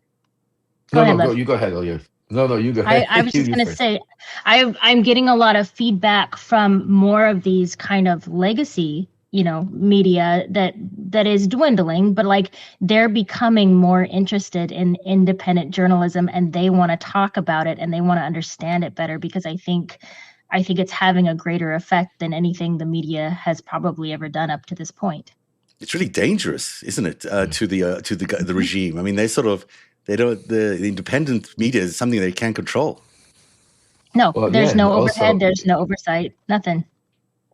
Yeah, and I think Ellie, I think you said something a while ago that was very important. One of the lives we were doing, and Ellie said something really interesting that I think was one of the biggest things that Trump world underestimated and didn't realize. They didn't realize that, they have only X amount of people in their DOJ with eyes on all of this Epstein stuff. When they released it to the world, they didn't understand, with all the technology, with all the people, the millions of people out there that have become independent journalists, sleuths, looking at that, there would be millions and millions and hundreds of millions of eyes now looking into that stuff. And that is what we're seeing play out. And I'll never forget when Ellie said that. She's like, and that's why I share it with the community, and that's what we're seeing play out. Because so far, we had somebody that we don't wants to remain anonymous, and we respect that. Find in part of the Ellie's community that found that smoking gun. That, just think about, a lot of people missed. It was like a needle in a haystack. And now, yesterday, we have more people coming out, doing work and finding other interesting stuff, connecting certain dots, because we sometimes tend to forget, because there's so much. The biggest strategy of the Donald Trump and MAGA world is flooded with so much information that you forget what happened, let alone 6 years ago, what happened 2 weeks ago or 2 days ago. And I think it's important that we go back in history a little bit and start connecting those dots to be able to uncover what's really being, covered up today. And I think that's incredible work you, Zev, Ellie, and others that, and all of you out there that, are helping out, doing whatever you can, our volunteers, and also our subscribers. So thank you to everybody. That's a good point.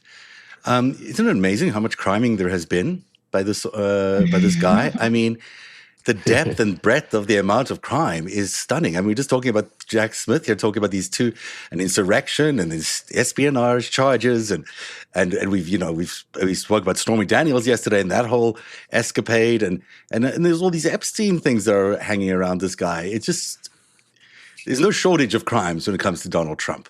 No. Yeah, I mean, if we actually get a justice system that does their job, then he'd be a pretty easy case. He'd be a complicated case, but he'd be a pretty easy case to say you're done, you're in prison, everything. But we don't have an uncorrupt justice system at this point at the top, and it is what it is. Yeah. We don't have a justice system. It's the Trump system. It's There the you go. Trump DOJ, right? Right now, it's not the United States DOJ. It's the Trump DOJ. Which is half the He point. labeled it. It's not even half Yeah. the point. It is the point. That's why they have so many It FBI is the point, investigators right? running around looking for immigrants instead of doing the jobs if they don't want to be investigated. I'm just going to pull back here and see that the hearing is we're still in By the way, recess here. Actually, if you could can you guys take a look? I think there's some breaking news. Somebody's from Nuuk, Greenland, is coming out and mentioned while we're waiting there. Maybe you guys could Google Yeah. it, take a look, because I'm seeing it. And also, I'm going to make some phone calls when we go on break right now, because it looks like Trump met with Zelensky. And there's some things happening also there, and Witkoff and Kushner are on their way to Moscow. So I think there's we should do this during the breaks. We could bring in the other news also if you guys want to look into. I can share some news about Zelensky and Go ahead, Trump. please. There was, he gave a very please. interesting address today and called out the president a couple of times. Certainly, they had met. When he was asked later about how it went, he said, "Do you want to know the truth?" Meaning he was going to sugarcoat whatever was happening. He says they're in the final mile of negotiating an agreement here, but that really it's going to be up to the Russians, and I'm guessing that's why Witkoff and Jared are trying to run over there. It's up to him to resolve this. Putin's got to agree to these deals. It doesn't matter if Zelensky's okay with it and if Trump is okay with it. It's going to be up to him, Vladimir Putin, to determine whether this war ends or not. And we'll see if these two who have got connections to him. I mean, we both know that Jared Kushner has a lot of background with the Kremlin, and so does Witkoff. They're not just impartially going over to represent Donald Trump. They have vested interests in Russia. So we shall see what will happen. But he was pretty strong about the role that Europe can play, but says that Europe isn't playing that role. That Europe really needs to take a lead in fighting this war for democracy, and needs to do it on a much stronger, more proactive basis than they're doing it right now. Yeah, no, interesting, because some of the stuff I'm hearing before we went live, I've been working the story, and there's more that I'm going to come out after we get off I'm going to make some phone calls, but a lot of it has again, I say not coincidence, the fact that we're seeing these conversations right now being pressure on Ukraine. Also, Putin yesterday came out, accepted Trump's invitation to be on the Peace Council, but what people don't realize is Putin said the way he's going to give the $1 billion is the U.S. could take the $1 billion out of the frozen funds that they took. And then he also mentioned saying that we could also discuss, part of what we're going to discuss with Witkoff and Kushner is how we could also use those frozen funds to rebuild Ukraine. So they're on also something that happened the day before, yesterday, was in Germany. Because of pressure, because of the United States and pressure from NABU, Ukrainian forces, they arrested somebody connected to Zelensky prior administration with over $3 and something million in cash. And today I spoke to Alexander not too long ago, there were raids going on all over the place. Some of the things I'm hearing from my sources, that part of why Trump had Zelensky come to Davos is to put the hammer on him, to put a lot of pressure. There's a lot of threats behind the scenes. And now part of what Kushner and Witkoff are going to to Russia, is not to talk about this peace deal, folks. Trump told you in that coded speech yesterday, it's about Nord Stream 2, it's about energy. Trump told yesterday that the Germans, that the Europeans, the windmills, they need to concentrate on energy. What I'm hearing is this is a similar play. What happened in Venezuela is now going to start taking place in Eastern Europe. Russia is going to becoming a major player in the energy with Trump and Trump's donors working. So that's why they're going there. Has nothing to do with peace. In their mind, peace Zelensky has to give up, and they need to take over and move on. He was doing, and just take a listen here. We haven't got the official camera up yet, but the MSNBC are here showing us what is happening inside the hearing room. So they're getting together now. To ask questions. Just turn off their volume a little bit. The senior investigative staffer on the and so, we'll get back to this hearing now, and that's good. It's interesting what you're saying there, Lev, about this being about energy. I find it so interesting that, especially with Greenland, Peter Thiel and Bill Gates and all those others are so heavily invested in rare earth minerals in Greenland. To me, that was a very telling thing in the last few days that we've discovered, is how, these vast billionaires with huge fortunes who have technology and technology futures in their brain, they're looking at Greenland from a very different perspective. They're looking about it for rare earth minerals. That is why they want American ownership of that territory. And Trump said that. Trump said that yesterday. He said, "Not in our deal." He gave the little quote before we switch back. He said, "In our deal, we got everything we wanted, from the security to the minerals." He added the minerals that added, which he said nothing. But I'm going to jump off, guys. Let's get back to the hearing here.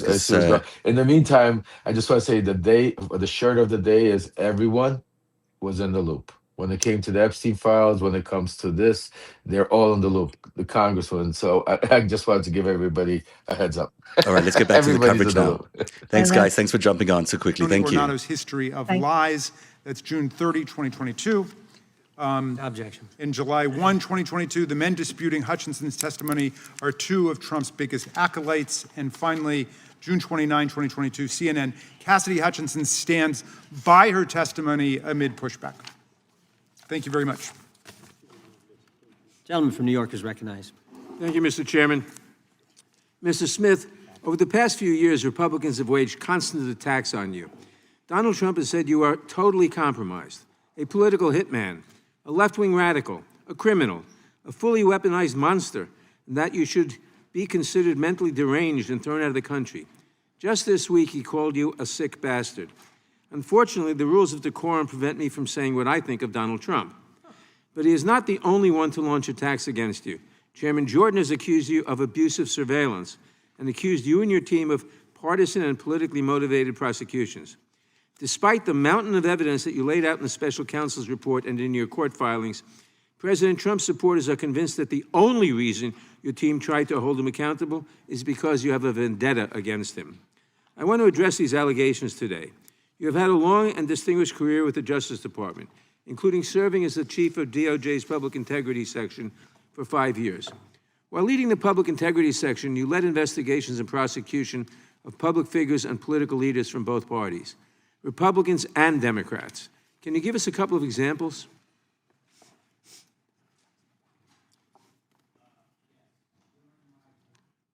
Sorry about that.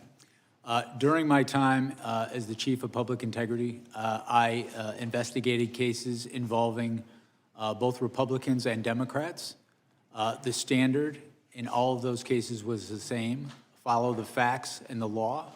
Didn't matter what party you were in, it mattered the facts of the case. In doing that, there were cases I brought against Democrats and cases I brought against Republicans. There were also cases that I investigated and did not bring against Democrats and Republicans. Party affiliation played no role in my investigations. I can think of multiple cases of prominent members of Congress that we investigated who were Republicans, who, upon reviewing the law and the facts, I decided not to go forward in those cases. And the same could be said with people on the Democratic side. I've always tried to follow the facts and the law in my career. When it comes to deciding whether to pursue a criminal prosecution of an individual, what factors do you consider? The primary factors are the facts and the law. As a federal prosecutor, in making a prosecutorial decision, you're guided by the federal principles of prosecution, which guide one not only to look at the facts and the law, but the federal interests. And that is exactly what we did in this case, as set forth in my final report. Does partisan politics play a role in your decision whether or not to prosecute someone? None. To be clear, did partisan politics play a role in your decision to charge Donald Trump? It did not. What does it do to the justice system if political leaders place pressure on prosecutors to file charges against their political enemies? What are the implications if prosecution decisions are based on politics, not the law? I think it weakens the rule of law in our country because it weakens the mechanism for us to prosecute, among other things, corruption. When there is political prosecutions targeting people because they're enemies of the president, the department loses credibility and it can't do its job in all sorts of cases. According to your deposition before this committee, it sounds like your problem was not determining if you had enough evidence to charge Donald Trump, but rather that you might have had too much evidence and struggled to determine how to present a clear narrative to a jury. How would you characterize the evidence against Mr. Trump about inciting an insurrection against the laws of this country? Did you have too much? Well, with respect to presenting the case that we charged, one of the central challenges was trying to present that in a concise way because we did have so many witnesses. Some of the most powerful witnesses were witnesses who, in fact, were fellow Republicans who had voted for Donald Trump, who had campaigned for him, and who wanted him to win the election. These included state officials, people who worked on his campaign, and advisors. I will say, however, with respect to the charge of insurrection, we did not charge that. As I set forth in my report, well, I believe that there is, courts have found that that was an insurrection and that there's a reasonable interpretation, a reasonable prosecutor could interpret the evidence to support that charge. I chose not to do that, looking at the facts and the law. I thought the charges we brought were appropriate, given the evidence that we had. Thank you, Mr. Smith, for your decades-long public service and for working tirelessly to uphold the rule of law. Those who attack and smear you and your team in order to protect Donald Trump should be ashamed of themselves. I yield back. Gentleman yields back. Gentleman from California is recognized. Mr. Smith, do you see criminals to my left? You don't see any. Do you see people who are committing crimes because they continue to believe things that just aren't true? That's paraphrasing Ronald Reagan, that liberals aren't stupid, they just know things that don't happen to be true. If the president believed that he was cheated in an election, that there was fraud, or in some other way a number of items led to his defeat, when in fact he should have won according to the Constitution, does that make him a criminal? Sir, No, that's a yes or no, please, Mr. Smith. These people here are continuing to grapple constantly with things that aren't true, like socialism works, or that somehow everything the Republicans do is evil and everything they do is right. They've never reached a conclusion in a typical partisan case in which we're not evil because we think something different and we're not wrong. You understand the Constitution. Do you understand the Bill of Rights, that someone has the absolute right to believe something, whether it's true or not, and to advocate for something, whether it's true or not? Do you understand that in addition to your oath to the Constitution, that that's one of the things the First Amendment allows for, isn't it? yes, sir. Okay, so if you know that people have a right to opine, lobby for, assert, do everything they can legally to ask for people to make different decisions, then why is it you saw criminal conduct on behalf of a president who believed he didn't win. Chairman Jordan and myself have something in common along with a number of others here. We saw wrongdoing, and on January 6th, we voted not to confirm 2 states because they had violated the U.S. Constitution in how they selected who got ballots.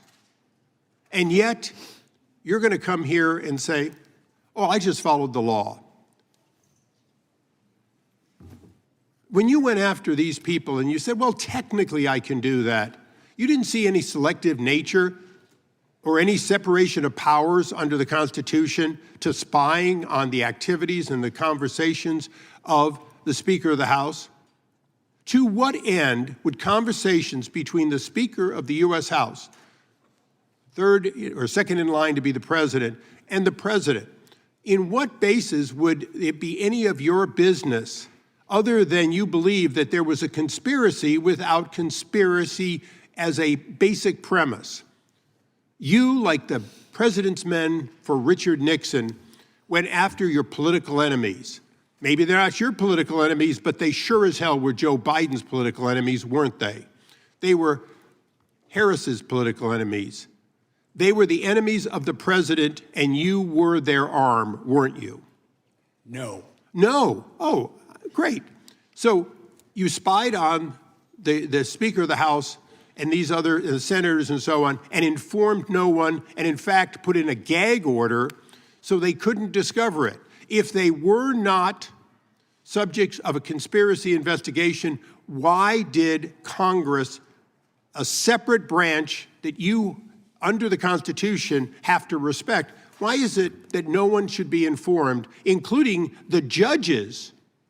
As you went in to spy on these people, did you mention that you were spying on seeking records so you could find out about when conversations occurred between the U.S. Speaker of the House and the President? Did you inform the judge, or did you hold that back? My office didn't spy on anyone. Wait a second. The question I asked you, Mr. Smith, was pretty straightforward. Did you withhold that information from an Article III judge in the process of taking the records of the Speaker of the House? We complied with Department. Did you hold back Mr. Chairman, that would you information? please instruct the gentleman to allow the witness to answer the questions? It's not your time. I'd like my time back. Mr. Chairman, again, you have please. repeatedly done that in the past. The witness has the right to answer the question. And there'll be due time to answer the question. Would you please put my time back and let me finish this? Mr. Smith, I asked you a question and you were not responsive to it, and I want you to be responsive to it. Did you, whether you think it was legal or not, whether you think it was right or not, did you withhold the name of Kevin McCarthy, Speaker of the House, when you were seeking records on Kevin McCarthy, the Speaker of the House, or Jim Jordan, the chairman of this committee? At the time of the gentleman is... No, you please give got a me few back more the seconds. time that was taken I- away. Time has expired, but we're going to let the witness answer your question because it's an important question. The witness can respond. We did not provide that information to the judge when we requested a non-disclosure order, consistent with the law and consistent with Department Mr. Chairman, the amazing thing here today is that we have an admission that an Article Mr. Chairman, I- the gentleman's time has Come on. expired by now 34 seconds. It gets more than 5 minutes. How many 'cause it's a times you good can interrupt question? me? The time belongs to the gentleman from California, I will but be, it has expired. I will be brief in my address to the chairman. We have the evidence that an Article I representative on behalf of the president withheld from Article 3. Mr. Chairman, I that wouldn't have granted the information. same leniency And at with this that, point. I yield back in yield disgust of this witness. Sticking with California, the gentlelady from California is now recognized. Mr. Smith, thank you for being here today. Earlier the chairman spent a lot of time talking about Cassidy Hutchinson, who we know was just one of many witnesses. It's important to note that there was testimony that she was told something by Mr. Ornato, not that she had personal knowledge. And of course, Mr. Ornato was of very questionable veracity. We had a testimony from a Metropolitan Police Department official about an argument, a big argument that the president was having about going to the Capitol. And in fact, the vehicle was delayed going back to the Capitol while that argument occurred. But having said that, I want to focus on something my colleagues across the aisle seem to want to ignore. The fact that your investigation into President Trump's attempt to overturn the 2020 election was built on testimony from members of the Republican Party. In fact, last week, the New York Times published grand jury transcripts from Georgia that show the same pattern in Trump's Georgia criminal case. Georgia's Republican Attorney General Chris Carr testified that he told, quote, and this is a quote, "We're just not seeing the things that you are seeing." And the late Georgia House Speaker David Ralston, also a Republican, testified that Trump's fake elector scheme was, quote, "the craziest thing I've heard." And then there's Senator Lindsey Graham, one of the president's closest allies. In his secret grand jury testimony, Senator Graham told the jurors, quote, "I have told him more times than we can count that he fell short," unquote. And then he said this, quote, "If you told him Martians came and stole votes, he'd be inclined to believe it." Martians, that's from Senator Graham speaking under oath. So here's my question. Mr. Smith, in your deposition with this committee, you testified, and here's a quote, "Our case was built on, frankly, Republicans who put their allegiance to the country before the party." That the president's closest allies are telling him that his claims of election fraud are wrong. And so I'm just wondering, can you explain what you meant in your deposition, that it was Republicans who were putting their allegiance to their country ahead of their party? Yes. There were witnesses who I felt would be very strong witnesses, including, for example, the Secretary of State in Georgia, who told Donald Trump the truth, told him things that he did not want to hear, and put him on notice that what he was saying was false. These were people who knew how the elections were conducted in these states, and I believe that witnesses of that nature, witnesses who are willing to tell the truth, even if it's going to impose a cost on them in their lives, my experience as a prosecutor over 30 years is that witnesses like that are very credible, and that jurors tend to believe witnesses like that because they pay a cost for telling the truth. In terms of the grand jury testimony that's now been released, the fact that Donald Trump, according to Senator Graham, would believe that Martians stole the election, what does that tell you about Trump's state of mind?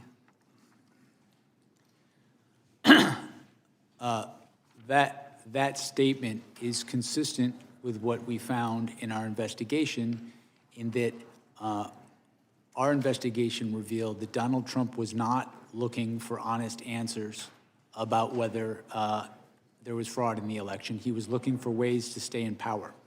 And when people told him things that conflicted with him staying in power, he rejected them, or he chose not even to contact people like that who would know if the election was done properly in the state.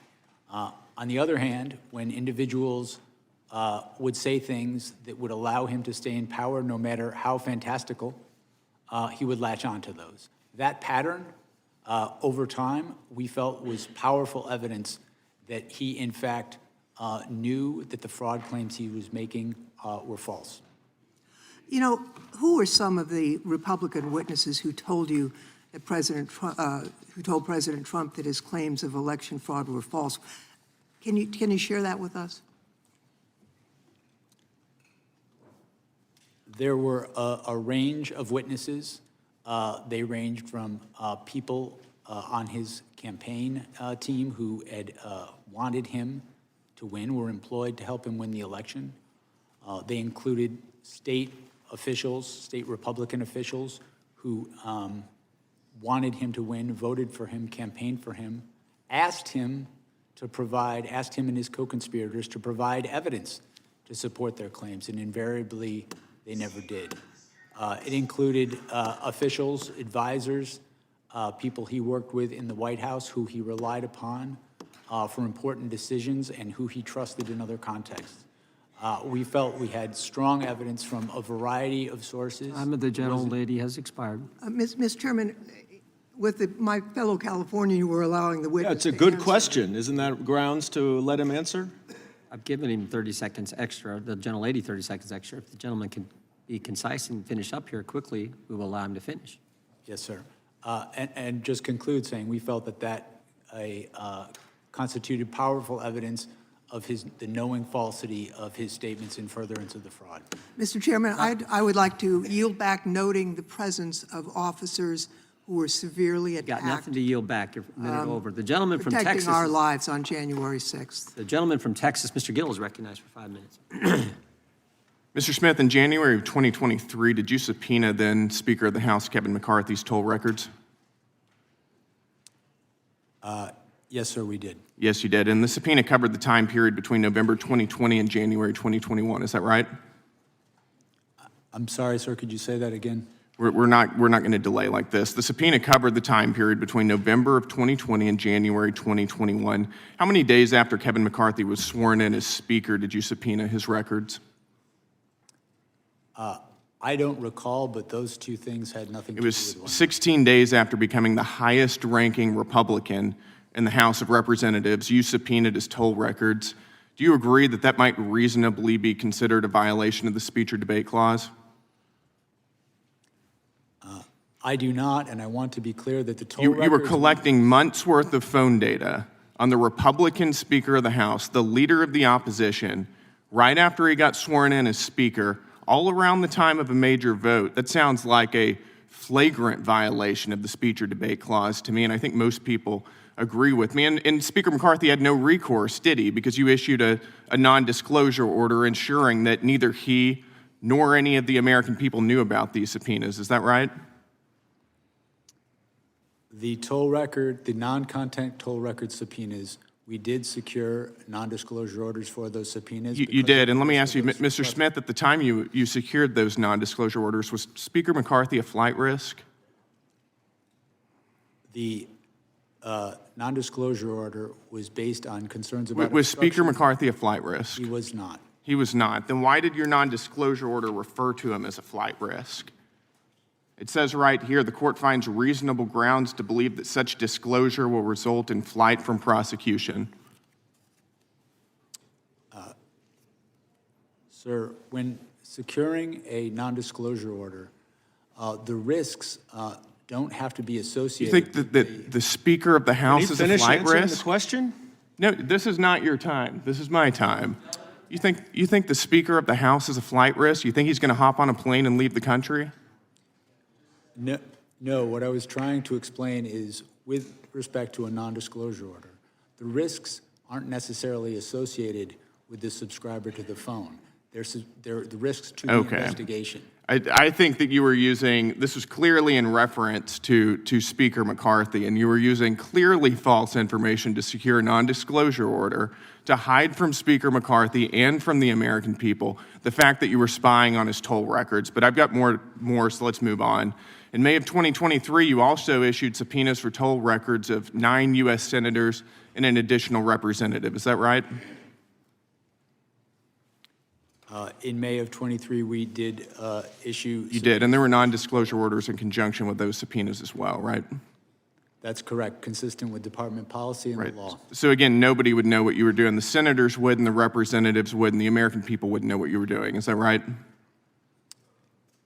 The toll records that we secured and the non-disclosure orders were consistent with policy and consistent... And you knew whenever you were doing that there was a risk you were violating the speech or debate clause. Is that right?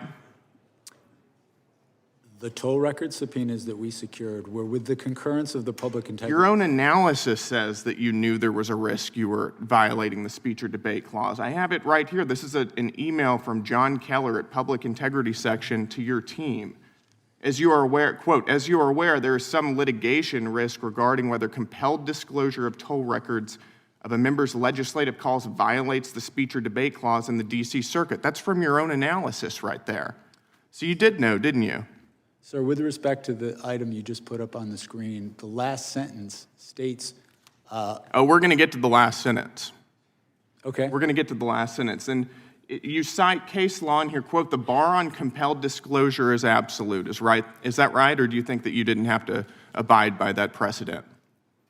To be clear, this statement is not from my office. This is the statement of the Public This is your Integrity Section. justification for those subpoenas and NDOs that you ordered. This was part of your analysis. It's a cursory analysis. I think it's worth noting. But let's get to that last sentence then. Quote, given my understanding of the low likelihood that any of the members listed below would be charged, the litigation risk should be minimal here. In other words, you're using a novel legal theory, which you knew was novel, has never been tested by any court. You're not charging any of these members. Nobody's going to know about it because you issued NDOs. Nobody's going to sue this, so who cares? We're going to do it anyways.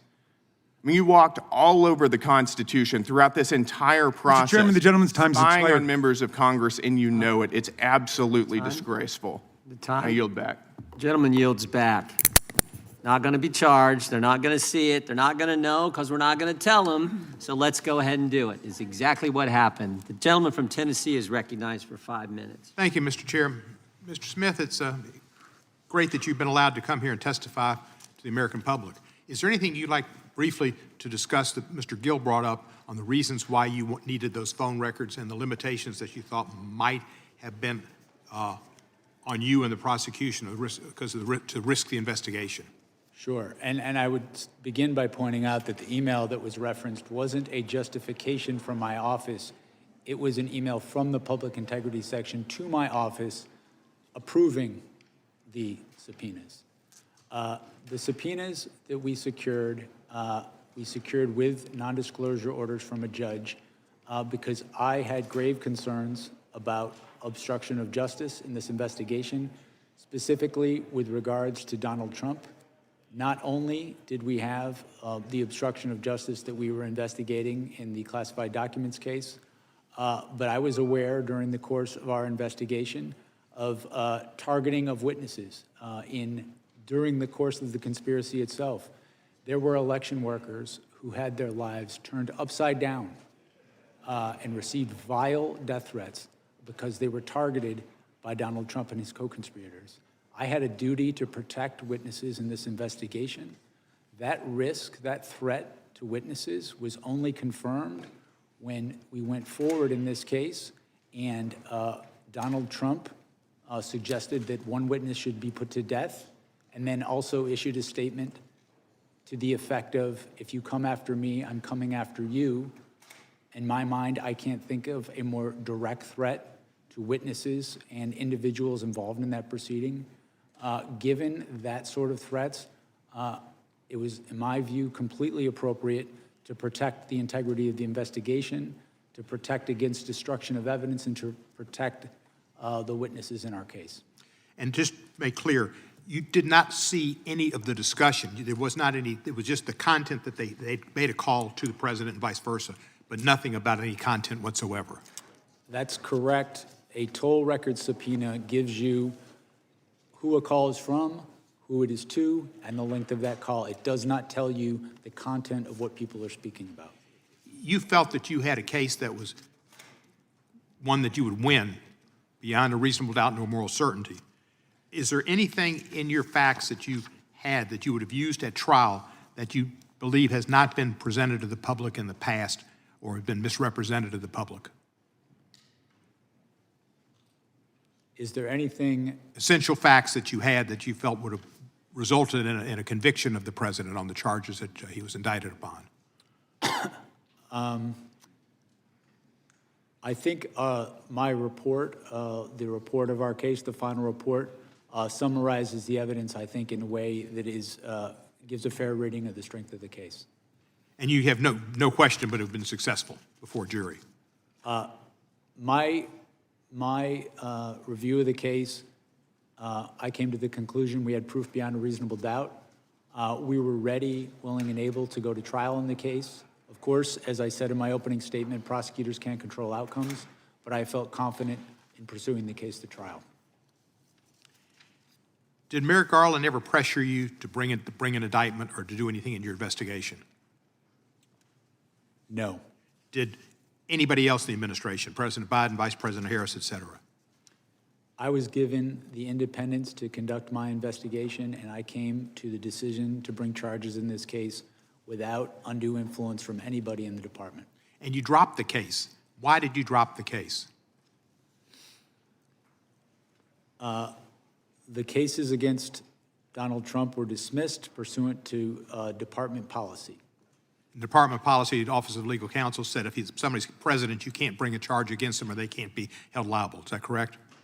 That's correct. There had not been a case of this nature ever where someone was elected president with charges pending, and so that was slightly different. So we consulted with with the Office of Legal Counsel, and they determined pursuant to policy that the cases needed to be dismissed. And you weren't pleased with that, but you had to follow the law, and that's what you did. We followed policy throughout my investigation. My job was not to set policy, my job was to follow it, and that's what we did. I want to thank you for your service. I think you're a great American, and you came out of this as being somebody who people can respect and look up to in a fashion that we should be instilling people's desire to go into justice, to go into law, and to go into government. And you're an example of the type of person they should follow. I yield back the balance of my time. Gentleman yields it back. The gentleman from Wisconsin is recognized. Mr. Smith, there's something that's really bothering me since your deposition. It's how and why you got the position of special counsel and your personal relationship with Marshall Miller. Let's go back to 1999 when you were working for the United States Attorney's Office for the Eastern District of New York. Is that when you first met Marshall Miller? Yes.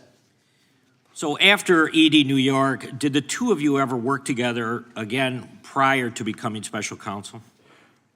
According to the public bios for you and Mr. Miller, you overlapped at DOJ from 2014-15 when you were chief of DOJ's Public Integrity Section and Mr. Miller was chief of staff for DOJ's Criminal Division. Is that accurate? I believe that is accurate, yes. Okay, so were the two of you social outside of work? I would say intermittently, yes. Okay, but after 20 years of knowing each other, it's safe to say you were friends, correct? Yes. Okay, so let's fast forward to 2022. Mr. Miller is appointed Principal Associate Deputy Attorney General at DOJ, the number 3 at DOJ. You call your friend to congratulate him, and according to the deposition transcript, you say you'd be interested in a position at DOJ. Is that correct? Yes. What I recall is that I expressed an interest if the right position came up, I would be interested in considering. But at that point, there's no discussion about special counsel. Is that correct? This is some time ago, and so I don't have a specific recollection of all these conversations. So you were first approached about special counsel and that role before the 22 midterm elections. And according to the deposition transcript in October of 2022, you fly to DC, meet with the AG and the Deputy Attorney General. Is that correct? Yes, I flew to DC, I believe it was in October, and I met the Deputy Attorney General, and also I met the Attorney General. So in multiple conversations with your friend Marshall Miller, he never once tipped you off that the Attorney General or Deputy Attorney General have you on the short list for special counsel? That never came up? Again, this was some time ago, but my recollection is I came to Washington and I met with those individuals as well as the Human Rights Section. Marshall Miller is the person who set that up. So he was at the meetings. Was he at the meetings? So just to tie all this together, you've known Mr. Miller since you were both AUSA in New York. You stayed in touch over a 20-year career in federal government.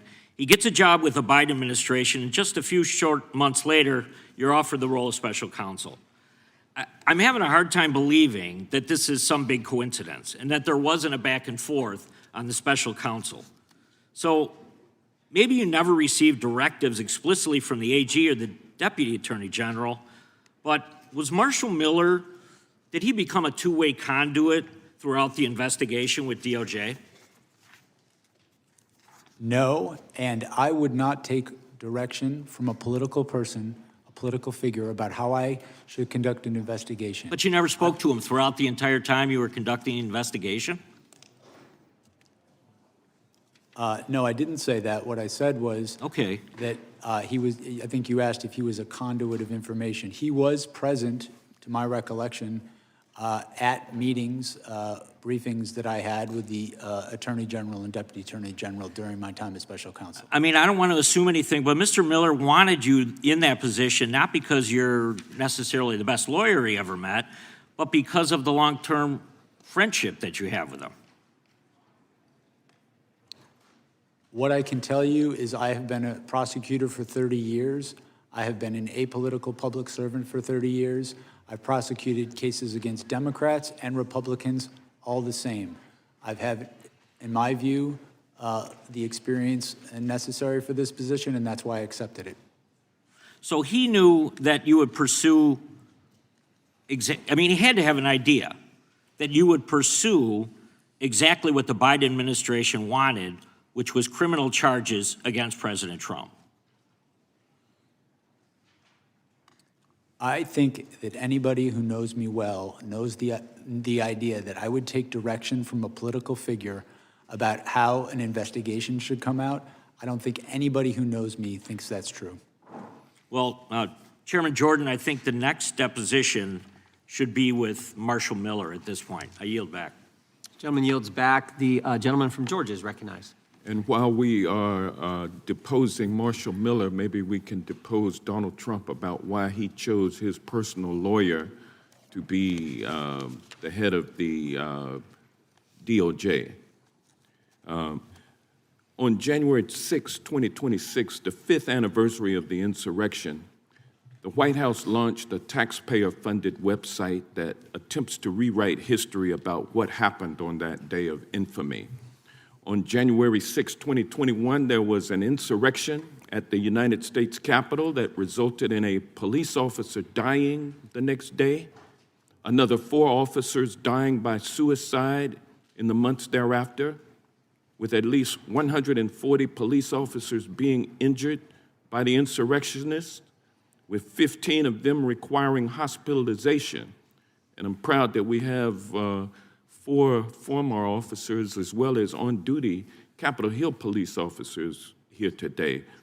Mr. Smith, I want to ask you about this website because the Trump administration is using taxpayer dollars to lie to the American people about the events leading up to and the events taking place on January 6, 2021.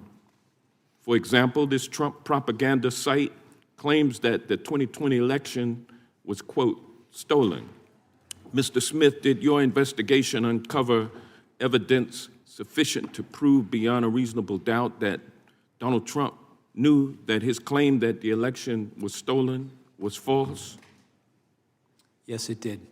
And did your investigation uncover evidence sufficient to prove beyond a reasonable doubt that Donald Trump publicly claimed that the 2020 election was stolen from him while he privately acknowledged that he had lost the election?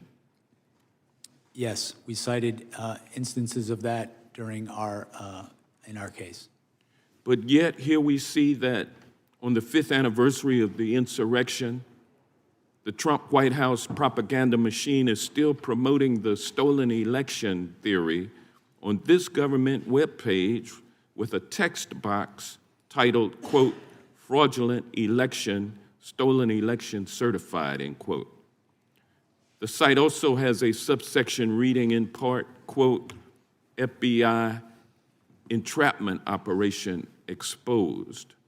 Mr. Smith, did your investigation develop any evidence to support the allegation that the FBI entrapped insurrectionists into committing crimes on January 6th? Our investigation revealed that Donald Trump is the person who caused January 6th, that it was foreseeable to him, and that he sought to exploit the violence. This website also accuses you of being a, quote, Biden prosecutor who brought, quote, weaponized charges against Mr. Trump. Mr. Smith, were you a Biden prosecutor who weaponized the Department of Justice against Donald Trump? Absolutely not. Did Attorney General Merrick Garland direct you to prosecute Trump because Donald Trump was running against Joe Biden in the presidential election? No. There are also allegations that President Trump was the victim of, quote, lawfare and accusations that the Department of Justice lawyers who prosecuted Donald Trump used, quote, fabricated indictments and rigged show trials. Did you, Mr. Smith, or the men and women working on your team work to fabricate indictments or put on rigged show trials? No, we secured indictments from grand juries, and we were prepared to prove our case in court beyond a reasonable doubt. Did you use your appointment as special counsel to conduct a politically motivated witch hunt, scam investigation, and prosecution of Donald Trump? I did not. We followed the facts and we followed the law. Where that led us was to an indictment of an unprecedented criminal scheme to block the peaceful transfer of power. And those indictments have been dismissed. Can they be re-brought or resurrected after after Trump leaves office? They were dismissed without prejudice. So they can be refiled?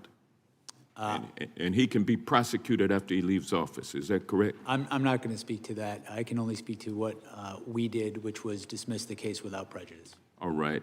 The website put out by the Trump White House on the anniversary of January 6th is nothing more than a pack of lies. It proves that Donald Trump is hell-bent on misusing taxpayer dollars in a feeble attempt to rewrite his criminal history and the history of what happened on January 6, 2021. And with that, I yield back, but I would like to, Mr. Chairman, offer for the record Unanimous consent? Unanimous consent. A statement from Cybersecurity and Infrastructure Security Agency released on November 12, 2020 that states the November 3rd election was the most secure in American history. Without objection.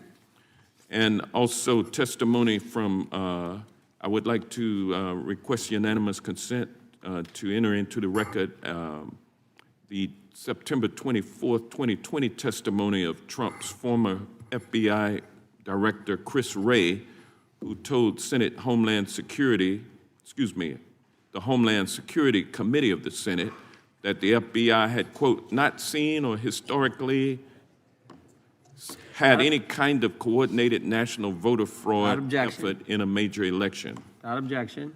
And last but not least, Mr. Chairman, I'd like to ask unanimous consent to enter into the record this article titled, Disputing Trump, Barr Says No Widespread Election Fraud. Without objection. The gentleman yields back. The gentleman from Texas is recognized for 5 minutes. Thank you, Mr. Chairman. Mr. Smith, on November 18th, 2022, A.G. Garland appointed you as special counsel. Can you tell me about your swearing in or the oath of office that you took after that? I don't recall the specifics of it. I know I was sworn in. I don't recall the specifics of how that was done. You don't remember who swore you in? I don't. Would you agree that taking the oath of office is a legal requirement for the job that you had? I've taken oaths of office regularly. I haven't researched whether it's required or not, but I've done that, I think, in every government case. It is required. Terms I heard earlier today were atypical, irregular, no proper procedure. Yet in your opening statement, you said that we followed Justice Department policies, and I would assume you meant the law as well. It strikes me as odd that you don't remember who swore you in, how you were sworn in. It's pretty significant. We all get sworn in here, and I remember every day. You don't remember who swore you in? I don't remember the details of it as I sit here today. But you did take the oath of office before you got rolling. I think my recollection is it was when I was appointed. It was when. It strikes me as odd that Attorney General Garland had you retake the oath of office on the 14th of September of the following year. Why did he make you do that? As I sit here right now, I do not recall. I know that there is the oath of office that I signed. I believe it was on the 18th, the day that I was appointed. And I know the department had me do a second one. I don't know the particulars of why they asked me to do it again, but I know you signed it on the 20th of November 2022, but there was no witness, which, I mean, you have to agree it's a little odd. If there's no witness saying that you took the oath of office, it would maybe make someone like me question whether or not you were legitimately doing the job until you finally took the oath of office. It sounds like the Attorney General had the same question and thought, oh shit, we got to have him sign this on the 14th day of September of the following year. So why did you take the oath of office again on the 14th of September of the following year when you say you took the office in November of 2022? Why'd you need to do it twice? My recollection is that I took the oath of office, as you said, it was the 18th or the 20th, and felt I was under the oath of office. I believe, if you have it in front of you, I think I signed an oath. You signed it, but there was no witness. There was supposed to be either notarized or a witness, and apparently Attorney General Garland thought it was significant enough to have you do another oath 11 months later. That's strange, right? I don't know why they asked me to sign it again. I don't recall ever discussing this issue with Attorney General Garland. Well, that is just wild to me. I'd like to yield the balance of my time to Mr. Jordan. Well, which one was the official one? Which one counted? I think that's what the gentleman's asking.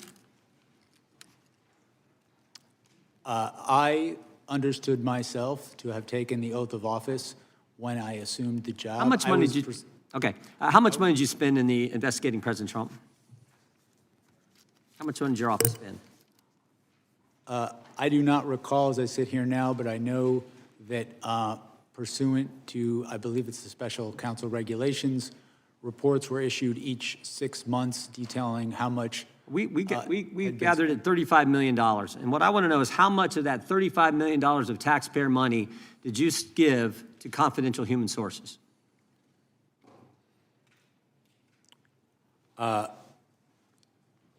We know you gave $20,000 to someone. It just got reported last week. How much more money did you pay confidential people we don't know about, with American tax money going after the guy we elected president? My recollection regards the $20,000, which was not a payment from me. It was me approving a payment by the FBI to a confidential human source who was reviewing video and photographic. Who's the source? Evidence. I do not know the identity of the source. How many other payments went to this source or other sources?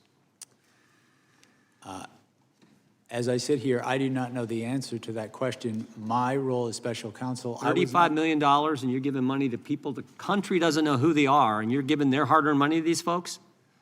The main question I have, too, with this is, why'd you have to do it? You subpoenaed bank records from the RNC, phone records from members of Congress. You got subpoenas for bank records for people sitting right there in the front row. Why did you have to pay people for information when you could subpoena them and get it? Time has expired. Time has expired. You can answer the question, though. Country'd like to know why you had to do it. My recollection and understanding is the payment, the $20,000 that I approved, was for a confidential human source to assist in the review of video and photographic evidence showing people who were attacking the Capitol, attacking police officers, obstructing the proceeding, and seeing if we could prove that some of those people had come directly. That wasn't my question, but my time has expired. The gentleman from California is recognized. Mr. Smith, I want you to have the utmost confidence in what you did. You did everything right. Harry Dunn, Danny Hodges, Sergeant Cannell, Mike Fanone, they did everything right. These guys, my Republican colleagues, are a joke. They're wrong. History will harshly judge them, so I want you to lean in today. You have nothing to be ashamed of. You did everything right, sir. And I am these guys are so lucky they're not under oath, because they would have to tell you what they really think of Trump. They call him crooked. They call him cruel. They call him a scumbag. I've heard you all say it. You're lucky you're not under Trump, but when the lights go on and the cameras are on, you're tiny, you're small, you shrink.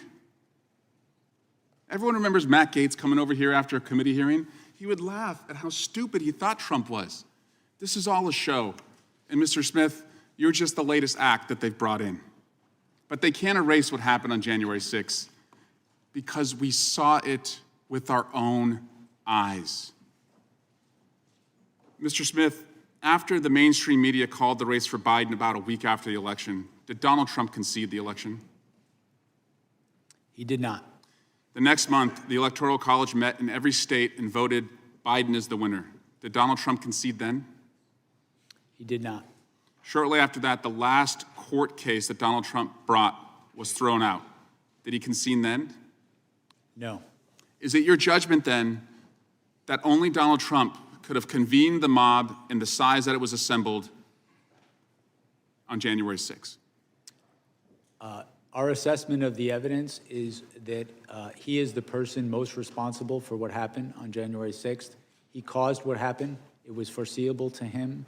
And then when it happened, he tried to exploit it in furtherance of the conspiracy. And you actually obtained indictments from a grand jury, right? You went to a grand jury and did something that the Trump administration has not been able to do as they go after their enemies. Their cases are being thrown out. You obtained criminal indictments against the president. Is that right? That's correct. Mr. Smith, do you know who Edward Loya is? I'm sorry? Edward Loya, L-O-Y-A? I believe Mr. Loya worked at the Public Integrity section when I was Did you know that he said of you, when it comes to investigating allegations of sophisticated federal criminal matters, Jack Smith is the gold standard? Do you know who Mr. James McGovern is? Yes, he was a prosecutor I worked with in New York. Did you know that he said of you, I have no idea what Mr. Smith's political beliefs are because he's completely apolitical? So are you a registered independent? I have no partisan loyalties. I don't know if I'm registered as independent or not registered at all. Are you glad you accepted Attorney General Garland's request to be a special prosecutor, even though you've been dragged over political barbed wire and your family has been subjected to death threats? I don't regret it. Do you remember where you were on September 11th? I do. What did you think of that day? I was in Brooklyn when that happened. I was at the command center that night. I worked on that investigation. I remember pretty clearly. Do you remember where you were on January 6th? On January 6th, I was living in Europe working for the State Department seconded to a war crimes tribunal. What did you think as you watched on television what happened at the Capitol that day? To be honest with you, I don't recall if I saw it that day or a later day because of the time period. What did you think when you saw it? I was shocked. I was shocked by it. I obviously, being in Europe and not following things as closely, I was not, frankly, up to speed on the events leading up to it. What shocked you about it? I just never seen anything like that happen in our country. Mr. Smith, I don't know if I'll ever have the honor to talk to you again. If I don't, please know that I and my colleagues on the Democratic side, and even my Republican colleagues when they speak privately, have nothing but respect and appreciation for what you tried to do and how you did it. You, unlike many here, are a man of honor. And I yield back. Gentleman yields back. The gentleman from Alabama is recognized. Thank you, Mr. Chairman. Mr. Smith, you appear before this committee today not as a neutral observer of the law, but at one point you were one of the most powerful prosecutors in the federal system, armed with enormous discretion, minimal oversight, and a mandate that goes to the very heart of our constitutional order. You brought charges during an active election cycle. You relied on legal theories that had never before been tested in context. And you did so while disregarding long-standing Department of Justice policies designed to prevent prosecutors from influencing elections.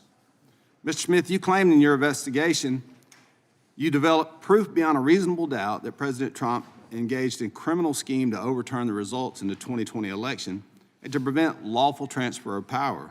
However, a few weeks ago in Georgia, Fulton County election board officials stated that 315,000 ballots were certified without required signatures on the tabulator tapes for poll workers.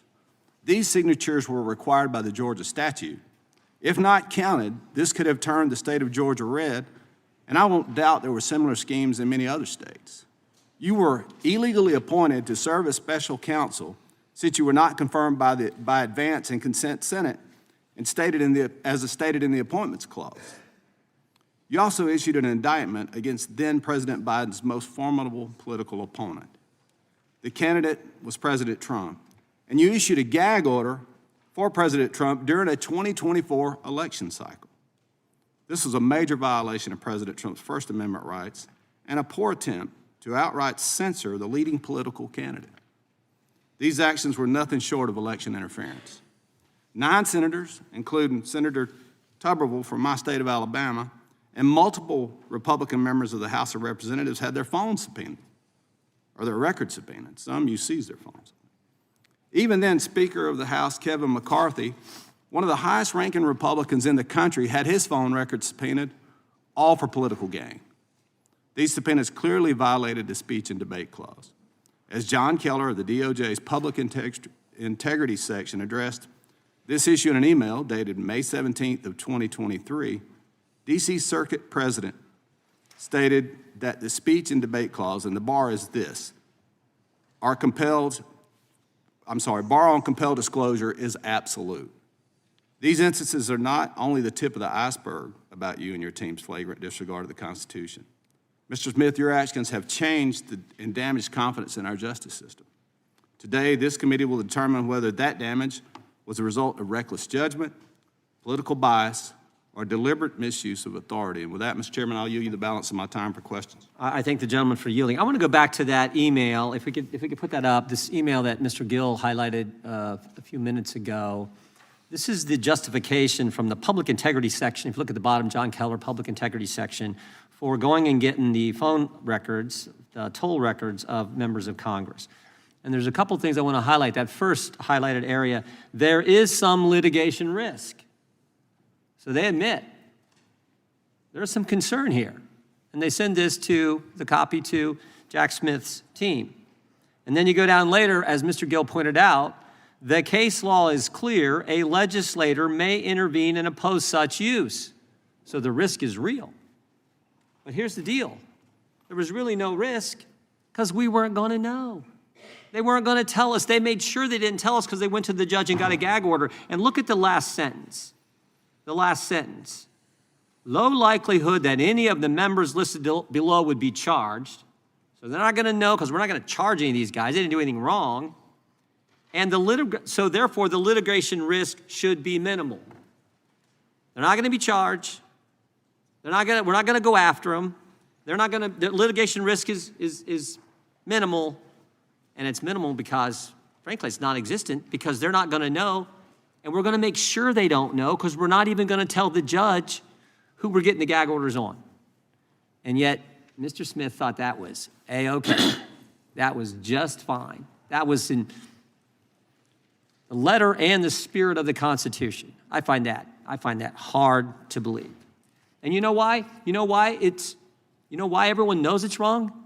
Because the Public Integrity section at the Justice Department has now changed its policy. You can't do this anymore. They've changed their policy. But it was okay for Jack Smith to do it because we got to get Trump. We got to get the president. That's what this was all about. Yield back to the gentleman from Alabama. Thank you, Mr. Chairman. I yield back. Mr. Chairman, I have some Mr. Chairman, I have a unanimous consent request. Gentleman from New York is recognized.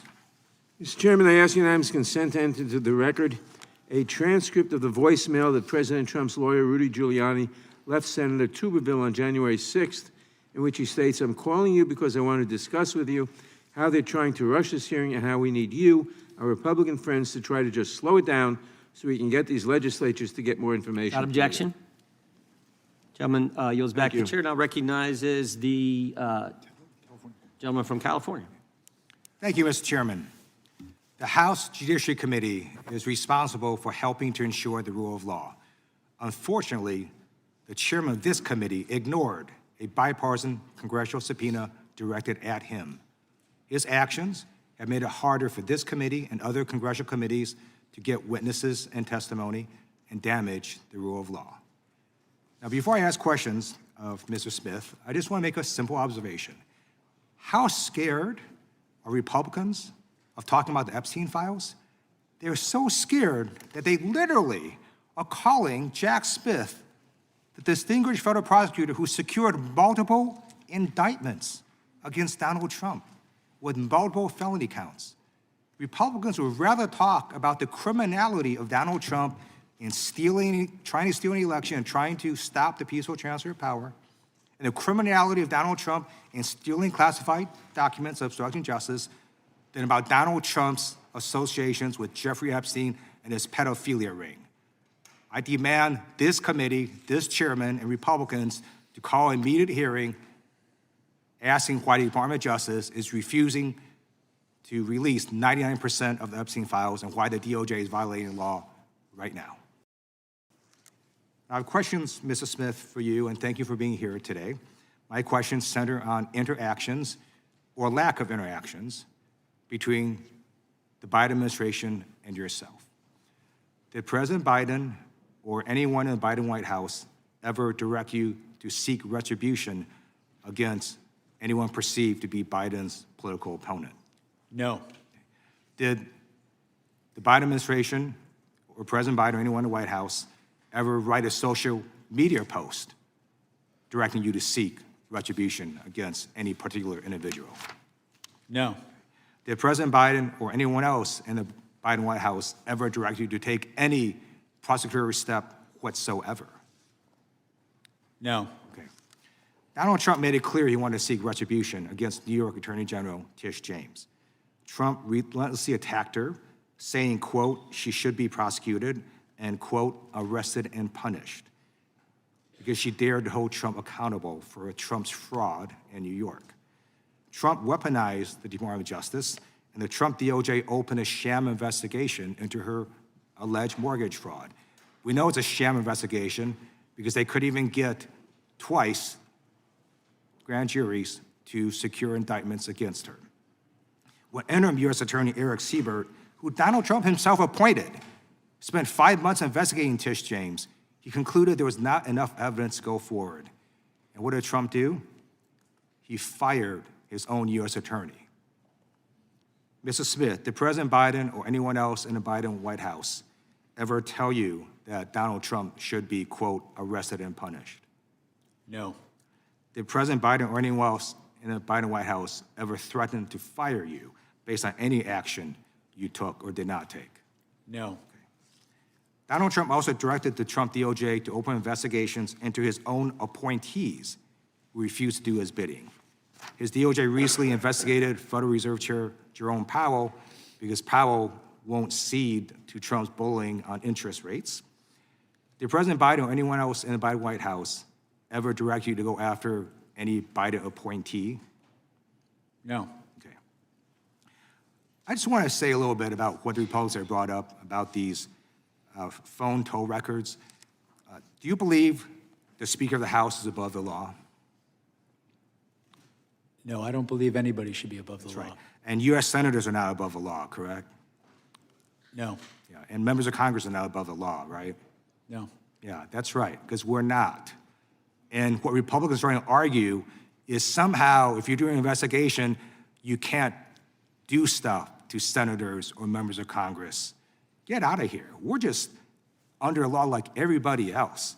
And by the way, the speech and debate clause only applies to legislative acts, communications with legislative acts. Stealing a frickin' election and trying to do so is not a legislative act. It is a crime. So I don't know what the heck they're talking about. And this is so stupid. I'm a former prosecutor. You never in an investigation go and try to get someone's toll records or phone records and then tell them, hey, dude, we're about to get your phone records. Of course you wouldn't tell them.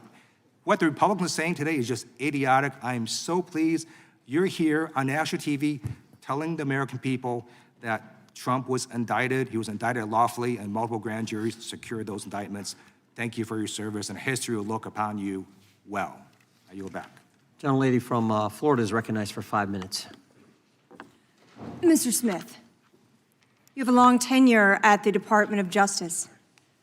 Would you agree with the statement that DOJ charging policies require prosecutors to bring charges only where the admissible evidence is expected to be sufficient to obtain and sustain a conviction? Is that right?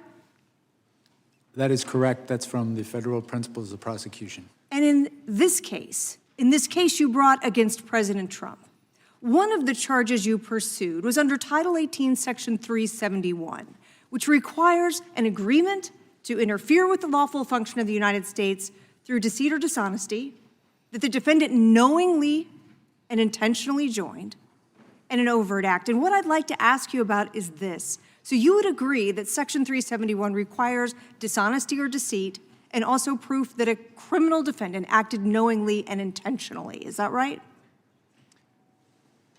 I believe that's correct. It requires knowing deceit targeted a lawful government function. So you would then also agree, would you not, that opinion, disagreement, or even mistake is insufficient to satisfy the burden of criminal intent set forth in that statute?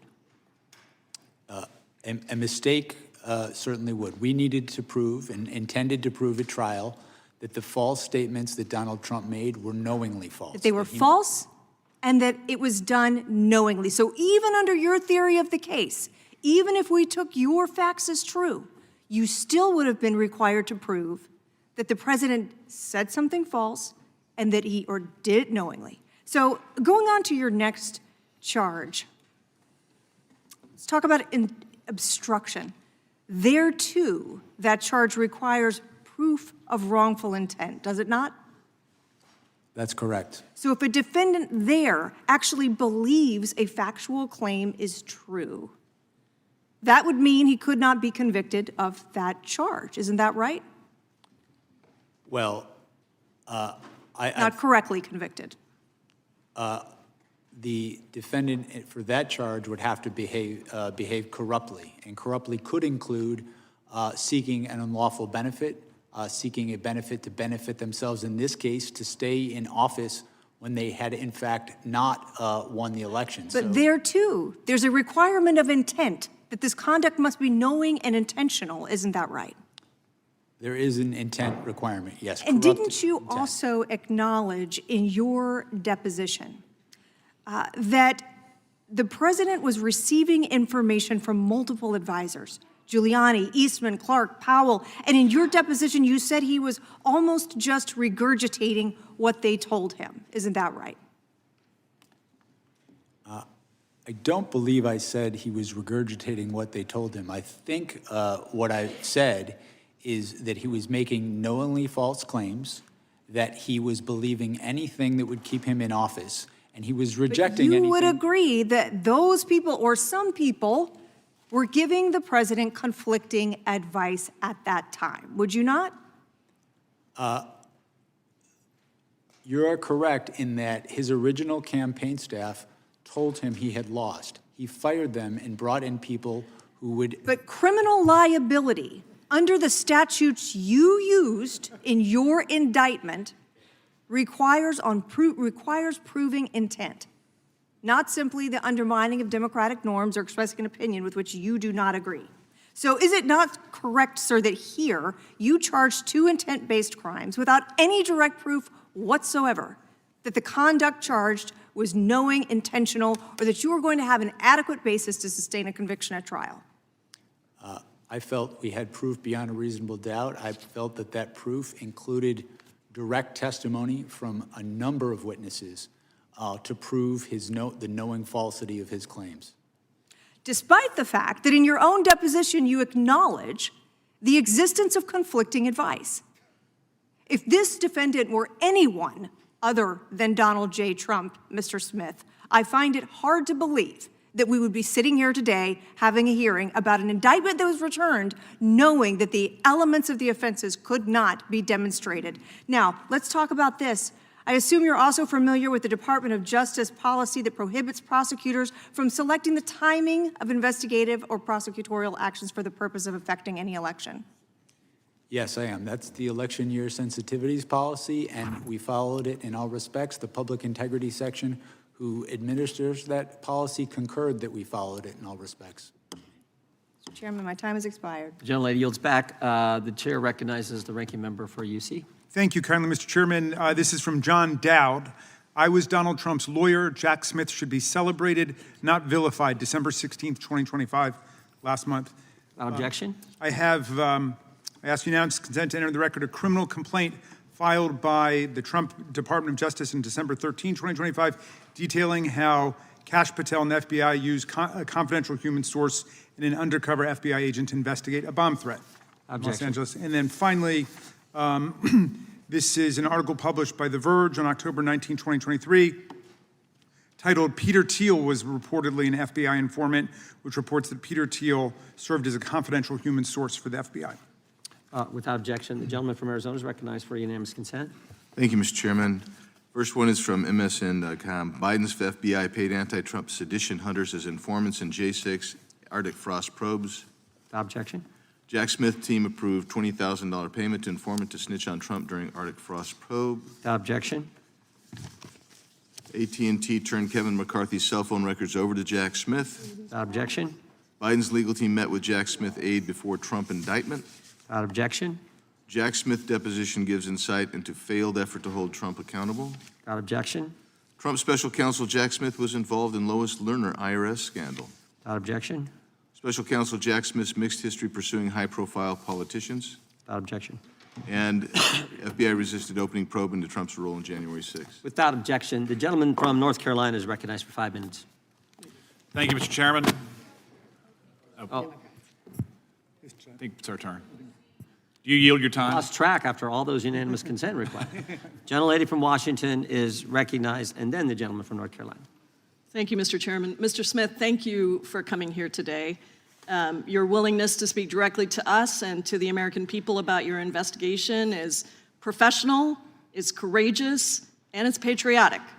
It's high time that the American people hear directly from you about the results of your investigation of President Donald Trump for his criminal actions leading up to and the day of January 6th, 2021. The facts, according to your report, are simple. Without a single piece of evidence, Trump sowed doubt about the 2020 election results and urged his followers to, quote, walk down to the Capitol and fight like hell on January 6th. And that's exactly what they did. Thousands of insurrectionists violently tried to stop Congress from certifying the 2020 election and doing our duty, and they assaulted law enforcement officers, some of whom are sitting right here in the chamber with us. I was trapped in the House gallery with a small number of members that day, and I will never forget the pounding on the doors and the insurrectionists threatening to kill us right outside. My Republican colleagues keep trying to rewrite history. They claim that somehow Trump's words and actions did not legally rise to the level of criminal activity, that he did not directly cause violence at the Capitol. And so I want to set that record straight with you right now. First of all, you successfully secured indictments against Donald Trump in 2 major federal cases: election interference in the 2020 election and mishandling of classified documents after leaving office. Is that correct? Yes. And you've been a federal prosecutor for nearly 30 years. You led this investigation, combing through hundreds of thousands of documents, photos, videos, and communication. Did your investigation find that Donald Trump attempted to manufacture fraudulent state slates of presidential electors in 7 states that he lost? Yes. Did he pressure state officials to ignore true vote counts in those states? Yes. Did he spread lies and conspiracies to his followers to make them believe that the election had been illegally rigged against him? Yes. Did he pressure DOJ officials to stop the certification of the election? He did. Did he pressure his own vice president, Mike Pence, to stop the certification against the oath of office that he had sworn to the Constitution? He did. And when all of this didn't work, did he, Donald Trump, motivate and inspire an angry mob to the U.S. Capitol to stop the certification? Our proof showed that he caused what happened on January 6th, that it was foreseeable, and that he exploited that violence. Did Donald Trump know that his allegations of election fraud were lies when he spread them? Our proof was that he did, and we intended to prove that at trial.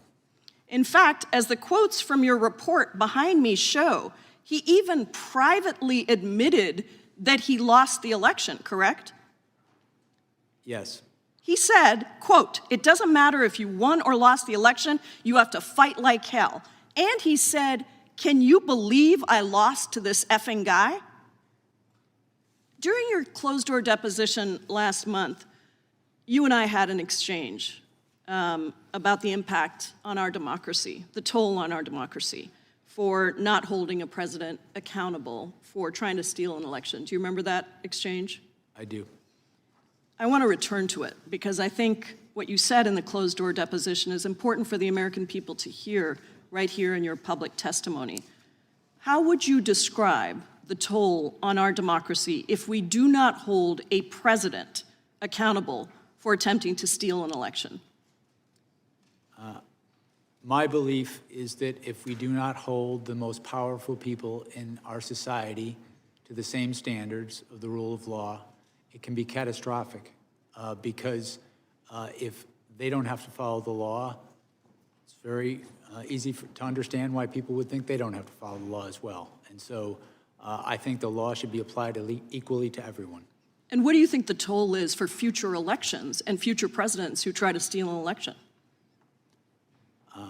I think if we don't hold people to account when they commit crimes, it sends a message that those crimes are okay, that our society accepts that. I believe that if we don't call people to account when they commit crimes in this context, it can endanger our election process, it can endanger election workers, and ultimately our democracy. The attack on this Capitol on January 6th was, and the Court of Appeals in Washington, D.C. said this, it was an attack on the structure of our democracy. And we could experience much worse results down the road if this happens again. I thank you for your work, for your courage, and for your patriotism, and I yield back. Gentleman yields back. Gentleman from North Carolina is recognized. Mr. Smith, just briefly, if there was no mob on January 6th that attacked the Capitol, we would not be here today, would we?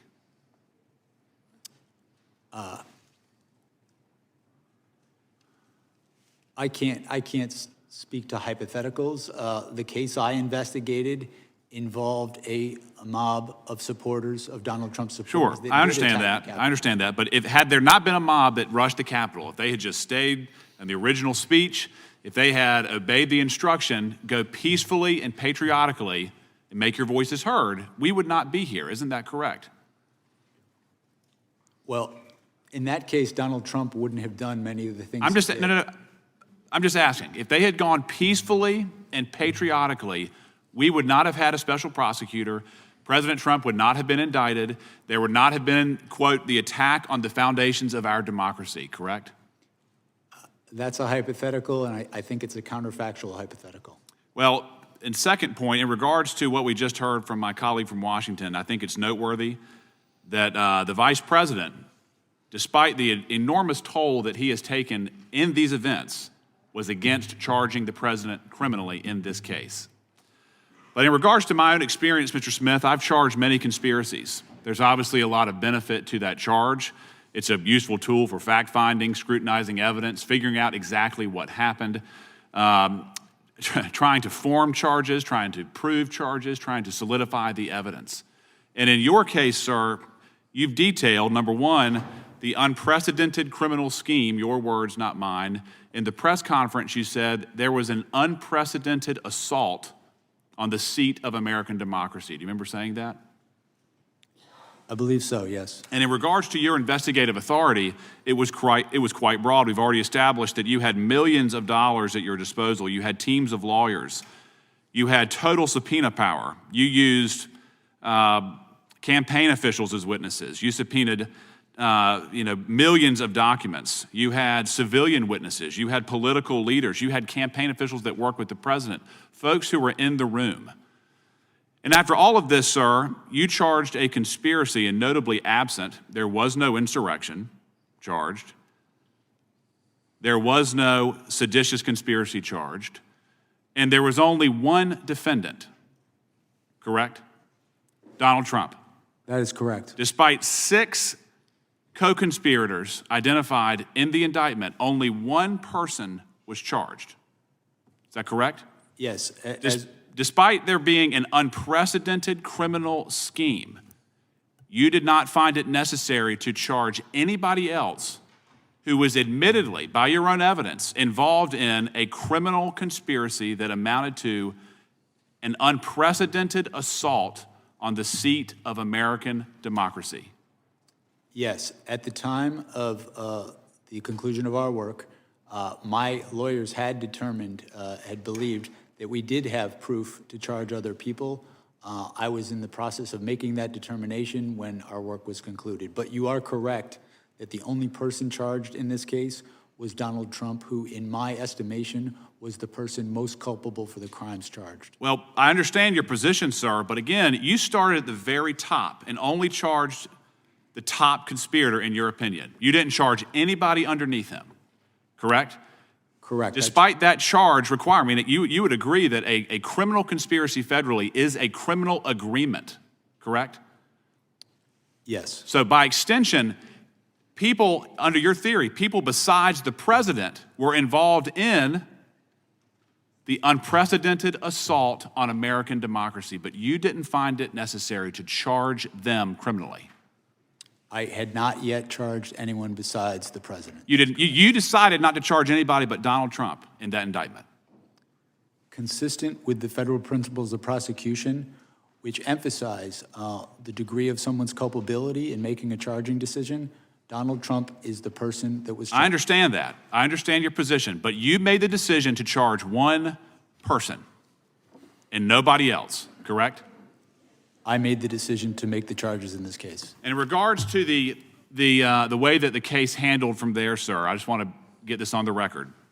In regards to your press conference, politics played no role, correct?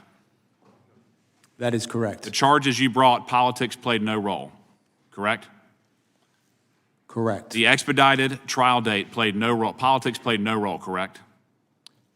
I followed the facts and the law, department policy. The speedy trial request, there was no role in politics, correct? That's correct. Supreme Court precedent emphasizes that. And even your brief that the court found atypical, politics played no role. Mr. Chairman, the time has expired. The time of the gentleman has expired. The gentlelady from Pennsylvania is recognized. Thank you, Mr. Chairman. Thank you, Mr. Smith, for being here today. I believe it's important for the American people to finally hear from you directly about your investigations that you and your office conducted with integrity, following the facts and the law without fear or favor, as is department policy. And as people do hear from you, I think they're going to better understand why the White House and congressional Republicans are trying to rewrite history and seeking to discredit you in your investigation so that they can help the president avoid accountability for his crimes against the American people. So I'd like to move on from some of these baseless conspiracy theories we've been hearing and focus on your actual work as special counsel. In volume 1 of your report, you concluded that when it became clear that Mr. Trump had lost the election and that lawful means of challenging the election results had failed, he resorted to a series of criminal efforts to retain power. Chief among those criminal efforts was Mr. Trump's dissemination of demonstrably and often obviously false claims of election fraud in key states, claims that Donald Trump himself knew weren't true. In order to pressure officials to ignore vote tallies and submit fraudulent certificates of fake electors to Congress, he repeated these false claims and ultimately used them to direct an angry mob to attack the Capitol. So I represent southeastern Pennsylvania, which was one of the states targeted by Mr. Trump's criminal efforts. So being mindful of the clock, I wanted to try to explore 3 topics. First, the evidence that Trump made false claims of election fraud in Pennsylvania, knowing they were false. Second, the evidence concerning the submission of fake elector certificates from Pennsylvania to Congress. And third, why the evidence and witnesses concerning Trump's efforts in Pennsylvania were so compelling. So first up, in your report and deposition, you detailed the overwhelming evidence that Trump had lost Pennsylvania, and he knew it. Despite this, he and his co-conspirators continued to make false statements about that result to advance their criminal plan. Can you describe the evidence that these were false claims and they knew they were false, including statements by election officials, court cases, and conversations between Trump and his Republican allies in the state? What springs to mind most immediately is I recall one particular claim that there were more votes than ballots than had been sent out. This was a claim that was obviously false because many even in the campaign knew that the reason for that discrepancy is we were talking about two different elections. One was the primary and one was the general election. My team interviewed Rudy Giuliani regarding that claim, and he admitted it was wrong. He admitted flat out that that was a mistake. And so that's one of several. With respect to witnesses in Pennsylvania, what springs to mind is the chair of the Republican Party, I believe, in Pennsylvania.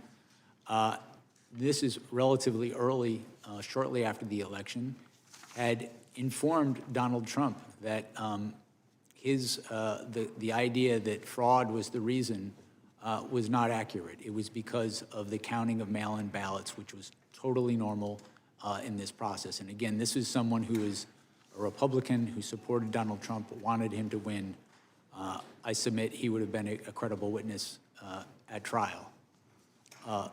And I mean, a second part of this, in addition to making false claims about election results that they knew were false, and your deposition and report go into this in some detail, there was also this fraudulent elector plan where Trump and his co-conspirators solicited folks who had been planning to be Trump electors if he won and asking them to submit fake certificates to Congress. And I think what you found was pretty remarkable, including a former congressman who told the co-conspirators that this was illegal and it was an attempt to overturn the government. Is that right?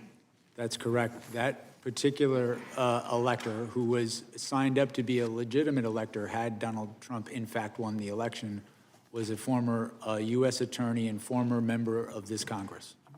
I mean, the bottom line is that despite the facts and over objections from his allies, Trump still went to the ellipse on January 6th and lied about Pennsylvania's votes to direct his angry mob to attack the Capitol. So I just want to thank you for your work and your years of service to the country, and I would invite everyone to read your deposition and to read the report, because it tells a very different story than what our colleagues do. Mr. Chairman, I have a unanimous consent. Gentlelady is recognized.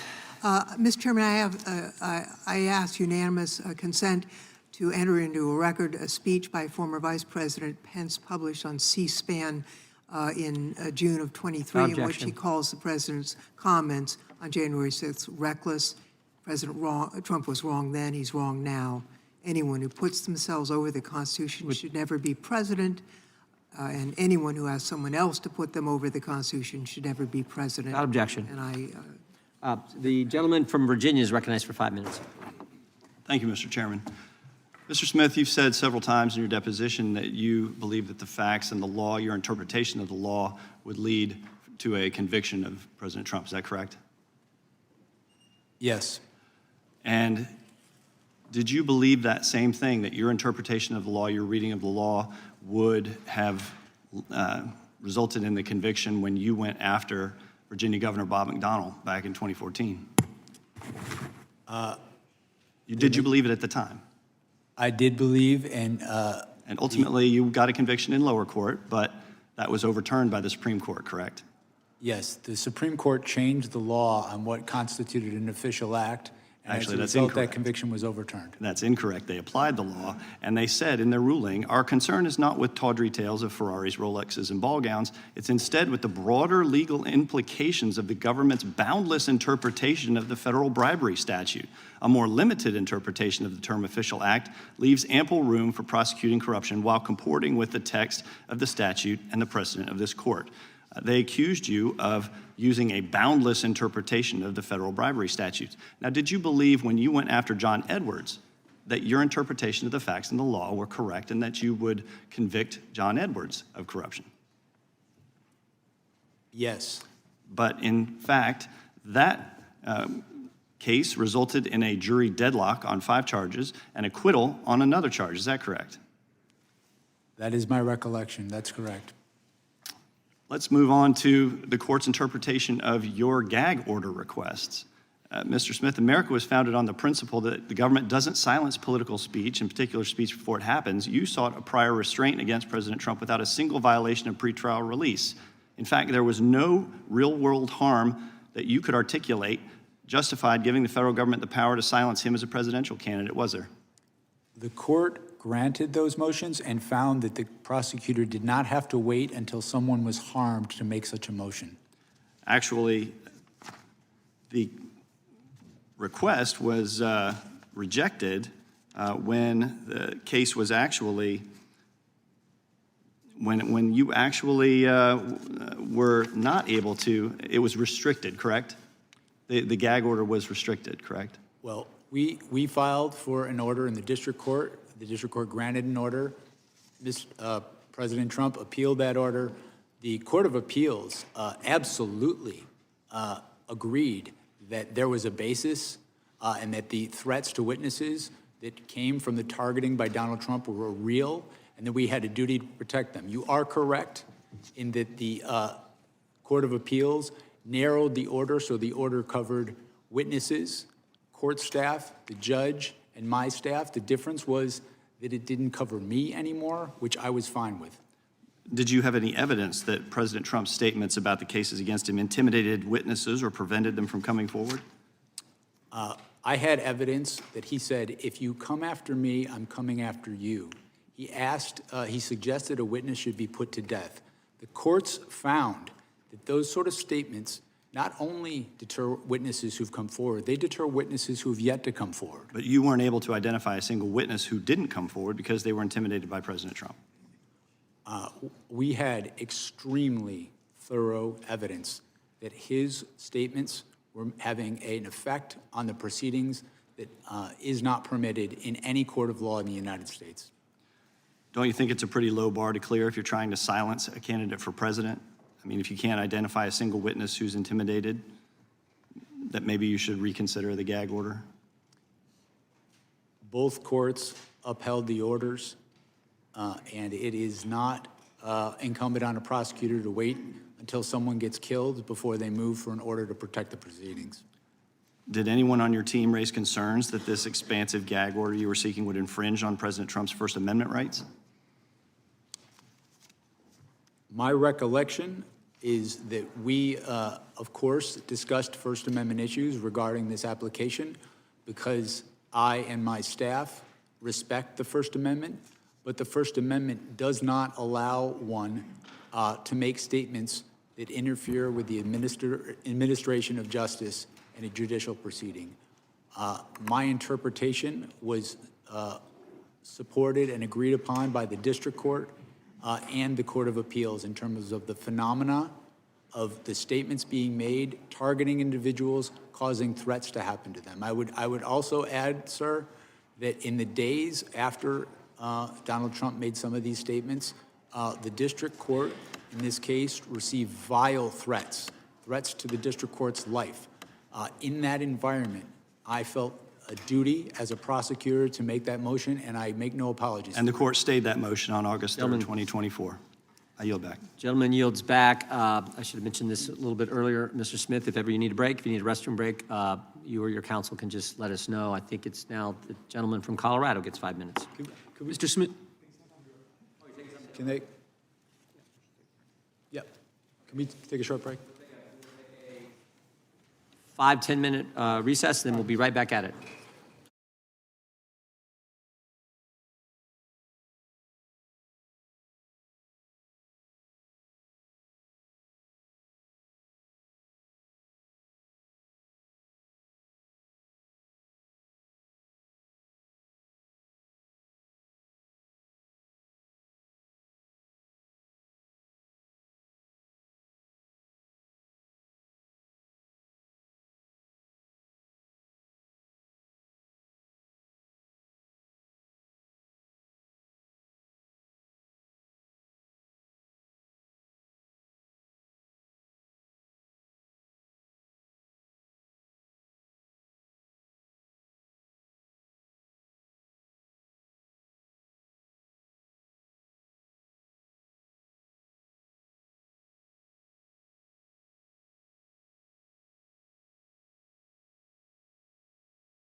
Hey, the committee will be in order. Mr. Chairman, will you?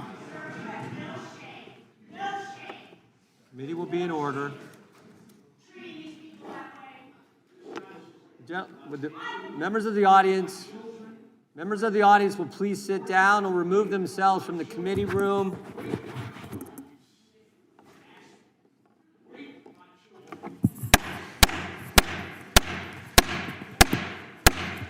Sit down, please. I had to call him in.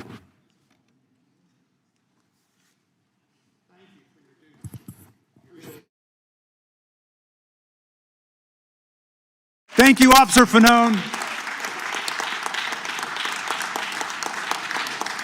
Mr. Chairman, please control the deranged observer, Mr. Rakeland, so he doesn't create any other problems with us today.